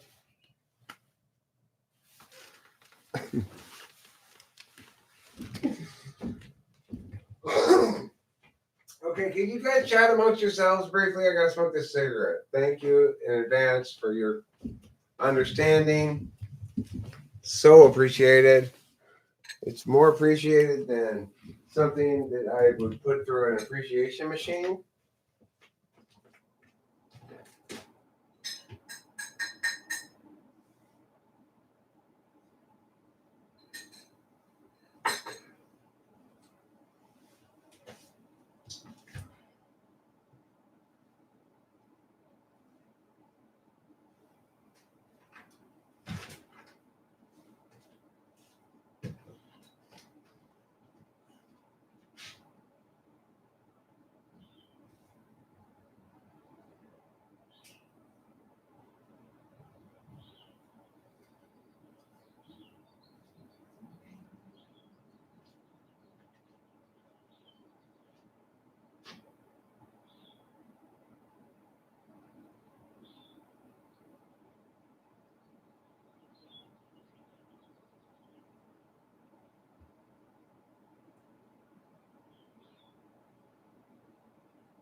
kitty, kitty, meow, meow, pants. What a wonderful kitty friend. Oh my goodness, oh my gracious, I see your kitty hood. Where's your plate? Let me get you a new plate. Oh, okay, I am so sorry. I apologize. That's my fault. And I'm sorry, you had no plate and no food. And it's Daddy's fault.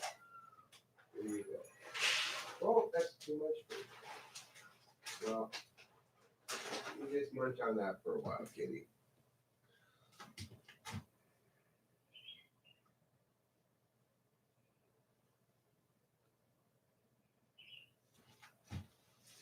It looks like someone drank some water.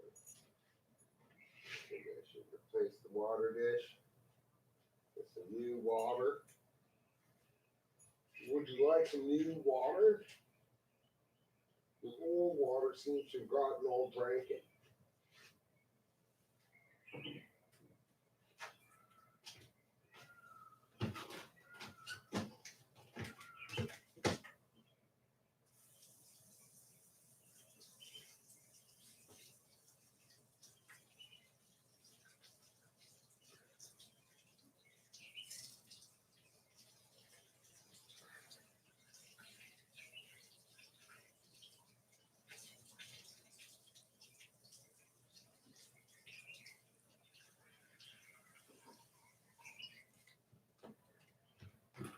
Here we go.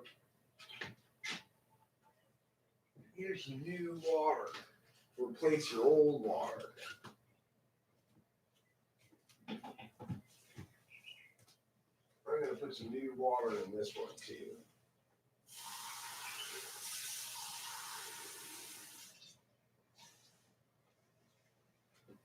There we go. Here's some new water. It's so much newer than the old water.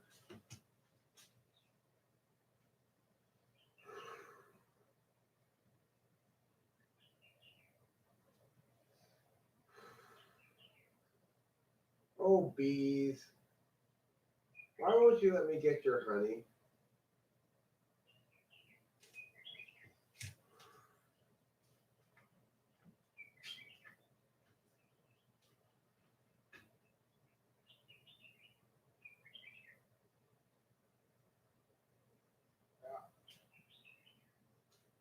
Huh.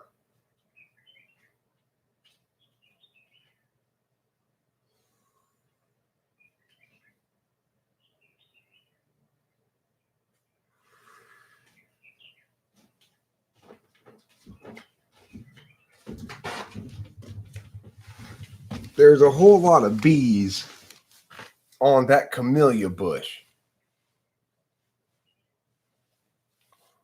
There's a whole lot of bees on that camellia bush. That camellia bush. That camellia bush. There's a whole lot of bees on that camellia bush, supping up all the nectar. But on this camellia bush, there are very few bees. My question is, why that camellia bush so many bees, this camellia bush so few bees? Okay, climate change is the #1 issue facing the world. Momopticon. Does that mean that we should embrace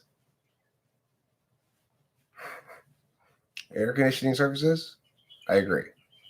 It's called adaptation. Let's adapt. One queen to rule them all? A new song in the making? You mean so many bees on that camellia bush? Stacy, that's crazy talk. That is crazy talk. Horse Mumbler didn't get retracted. Horse Mumbler must have retracted himself. He may have said, I hereby retract myself, y'all. I hereby retract myself.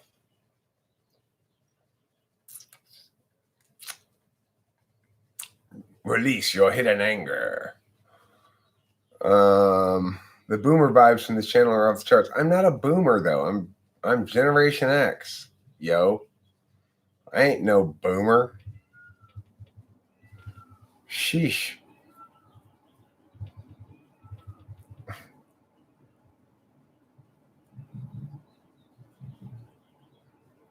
What kind of gear do I use? I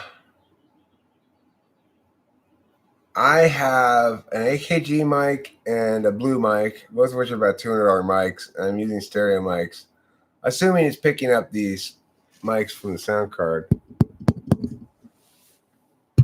Oh, no, it's not. Oh, yeah, maybe it is. Let me see. I can't tell.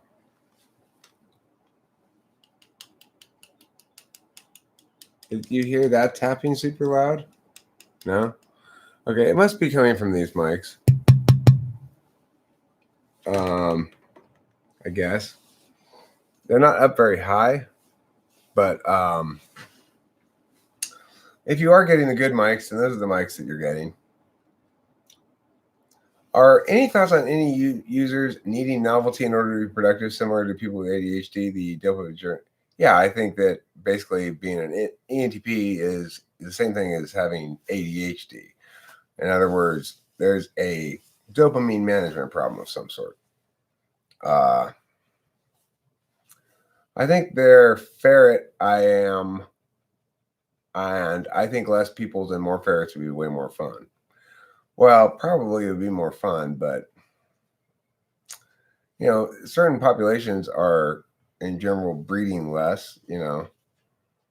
So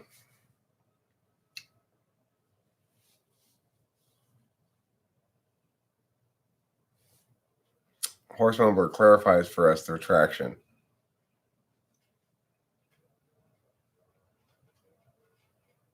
So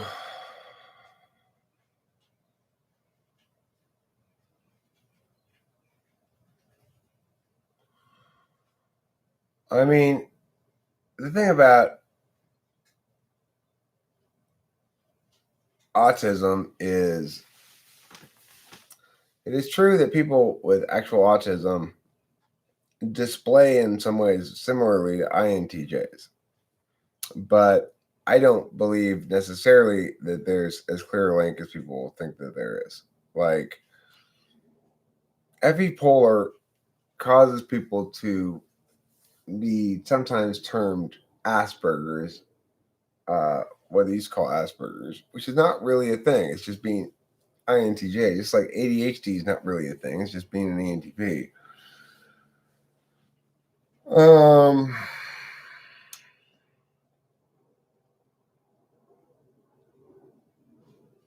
Those kind of disorders where they say basically you get bored by boring shit. Oh, you got a disorder. Yeah, I get bored by boring shit. This isn't boring. This is pretty fun. I'm enjoying myself pretty much here. Like, it's good. It's an any playground. People say things, I respond to them, and so forth. Right. Like somebody like Christina Bowman. She she's an INTJ who has good social skills in general, better than many. Winston's mom has abundant social skills. I don't know what she's like in person, but she's very well loved around here as a as a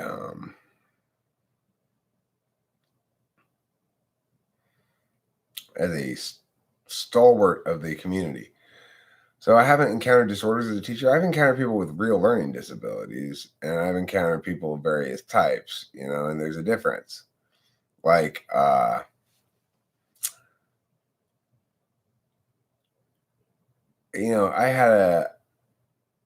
encountered some kids who have a genuine inability to memorize things. Like, there's one kid in particular I remember who had something was wrong with him. I've also had like an ESFP in debate that was, just his mom really wanted him to be more like his TI brother, and it's just like, oh yeah, you're just gonna have to accept your kid, man, ma'am. woman, whatever, Uh, like my current clients, one of them's an ENTP and one of them's an ISTP.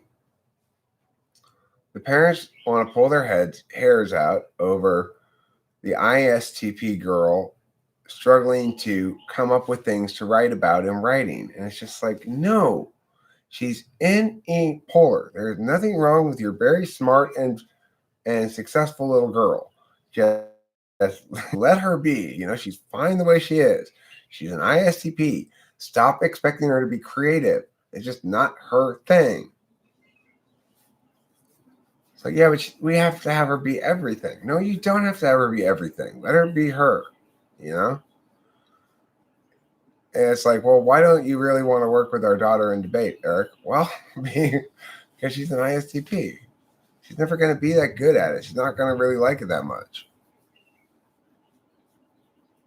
It's just how it is. People might say, Eric, that's terrible. Like, you're condemning this person to failure because they're an ISTP. No, I'm saying this is probably not the sport you want your kid in. Like, if you've got a big 350-pound, 6'7" son, yeah, you want him in football. If your son's 5'1", 94 pounds, you probably want him to be a horse jockey. So you don't want to try to say, well, my 5'1" horse jockey son also has to be good at football and basketball. That's just silly. Same thing metaphysically is true.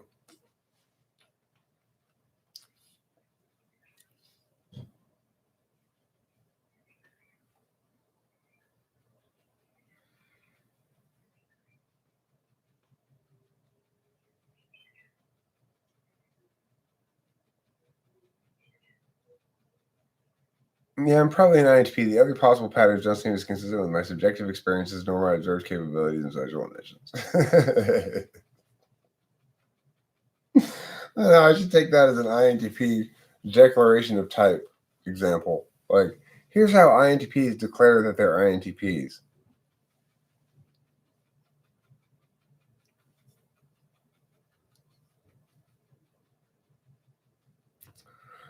Your son sounds like a smart guy, Winston's mom. I like your son. I like your son's style. Hey, Eric, do you know INTJ, INFP coffee? What do you think about their iMove and visual typing? I think that there's nothing wrong with using visual cues for typing within your own calculus, but you shouldn't present them as reasons for typing a certain thing, because you can't defend them as reasons for typing somebody some way. If I go, you are an INTJ because of the way you move your eyes, you go, well, can you sort of cross-reference that with something? Can you give me a little bit of, well, why do INTJs move their eyes like that? There's no answer to that question. There is no verifying it externally. So it makes it's a subjective reason to type somebody. And depending on why you're typing somebody, a subjective reason may be good enough. But if I'm typing you professionally, I should be able to give you good reasons why you're a given type, and I should be able to answer all of your reasons as to why you're not a type. How do I argue against your eye movements indicate that you're whatever? I either argue against it by saying, no, those aren't what my eye movements are. We could presumably look at the objective data together as to whether they are my eye movements or not. But let's say they are my eye movements. How do I know you're describing my eye movements correctly means that the meaning you glean from those eye movements is correct? There's no way to check that, right? That would have to be empirically verified against something else. And so it's that something else that I focus on, because that's the part that's meaningful, ultimately. It's like the only way the visual things could ever be verified is if, in fact, I achieve verification on my level first. It won't work the other way around. That needs a metaphysical anchor to link to, and it doesn't have one right now. So as a consequence, it's not a good way of typing people, at least publicly.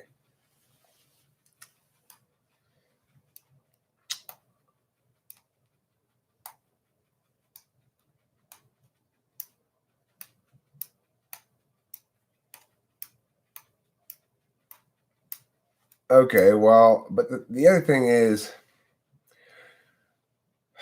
I guess you could produce a series of prompts that link to certain likely eye movement indications, but another problem is, for example, unlike a TI polar test that I provide, this eye movement thing can be consciously, willfully controlled. I could stare at the camera the whole time, regardless of what I'm doing. I don't have to engage in my supposedly reflexive eye movements. I might have to blink occasionally. I can keep my eyes open forever, but I don't think that they really consider frequency of blinking in their equation. So since I can do this and I can keep this up for quite a long time, there's no reason really to rely on eye movement in visual typing. After all, it's something that can easily be gamed.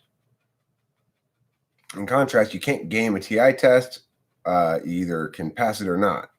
Now, whether or not it links to the function I say it links to, well, that's definitionally so. And the reason the definition is taxonomic the way it is relates back to experiential data and observational data and a lot of things that we can all objectively link to.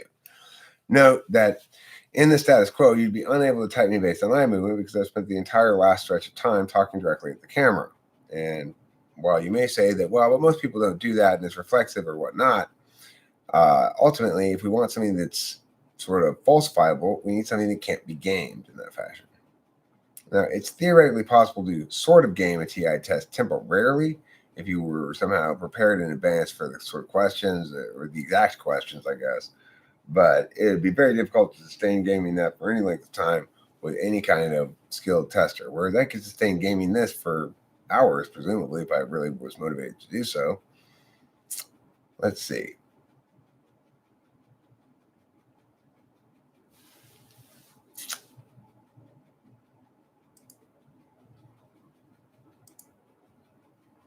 I like it when people like Cadgis spend their morning waiting for an opportunity to be timed out again.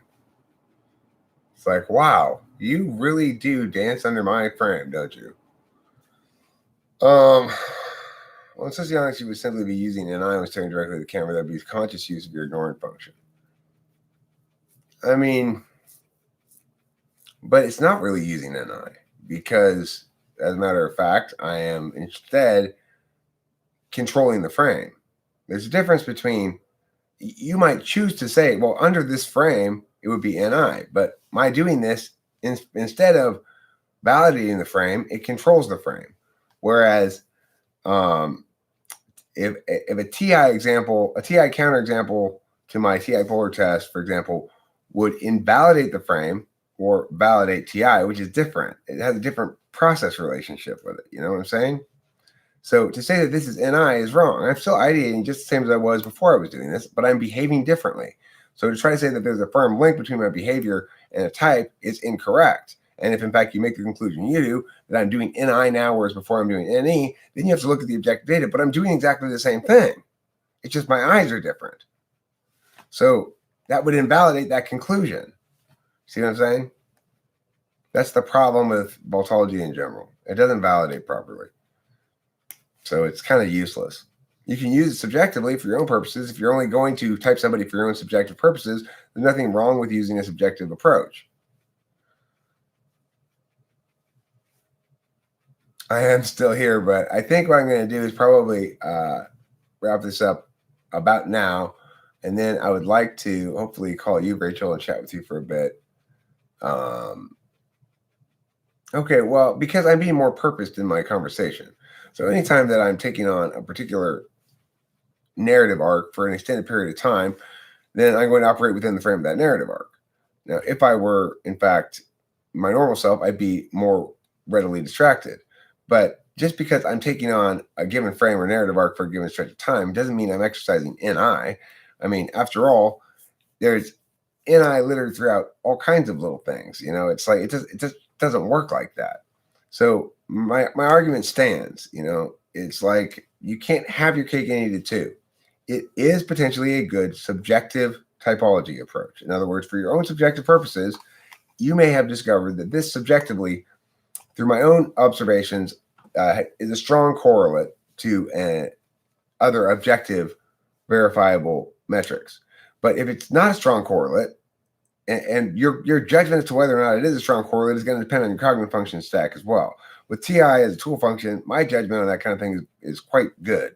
But FI tool function people have no judgment about it at all. So, you got to factor that into it. It's kind of a complicated equation, but it's definitely not the case that you can meaningfully render voltology into something objective. It just not unless you do the actual work of meaningfully rendering something into objective that I'm doing first. Then you could check voltology against it and develop some sort of objectively determined empirical reservoir of things that link to other things, and you try to establish it in some sort of way that's falsifiable because you have something to falsify it against. Meow meow meow meow meow meow meow meow meow meow meow meow meow meow meow meow meow meow meow. Okay, well, that's fine. Mopticon. I don't doubt that there are stereotypes. That's NI. You're right. There's a stereotypical display that constitutes NI, an NI correlate kind of thing built out of correlations. And it's true that any character will either resonate more correctly or incorrectly with those archetypes. But those archetypes are sort of standardizations of a much more nuanced set of people. In other words, people deviate or don't deviate from certain aspects of those stereotypes because ultimately a correct understanding of cognitive functions is a process analysis, not a correlate analysis. As I've tried to express many, many times on this channel, and people just don't learn from me. Okay, Bernardi's work doesn't link to anything. I've gone over this before too. There needs to be an actual empirical link to something, an actual skills test that people can pass or fail, that is repeatable, for God's sakes. Then the empirical data, like brain function waves or whatever, will link to something meaningful. He's not testing it against anything meaningful, so it's fucking a stupid waste of time.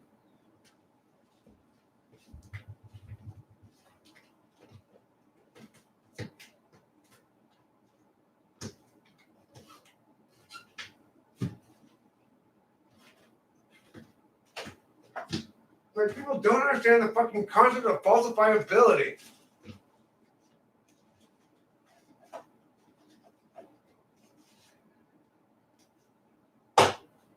Frustrating.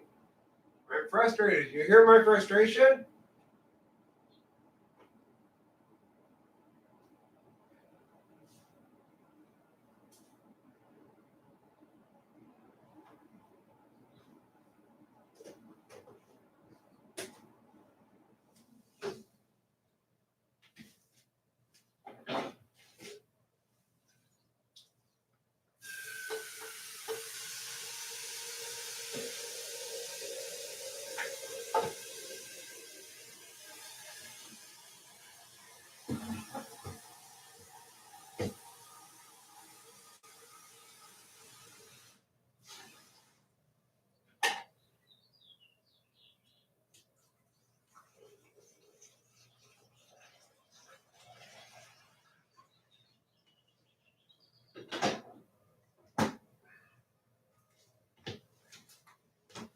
Okay.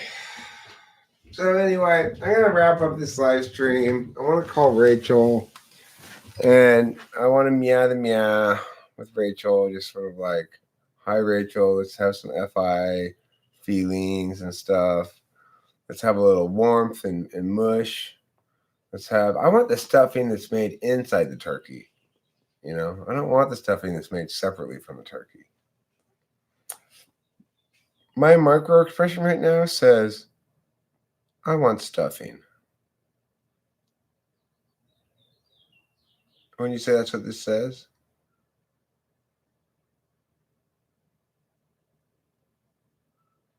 And that's what this facial expression says.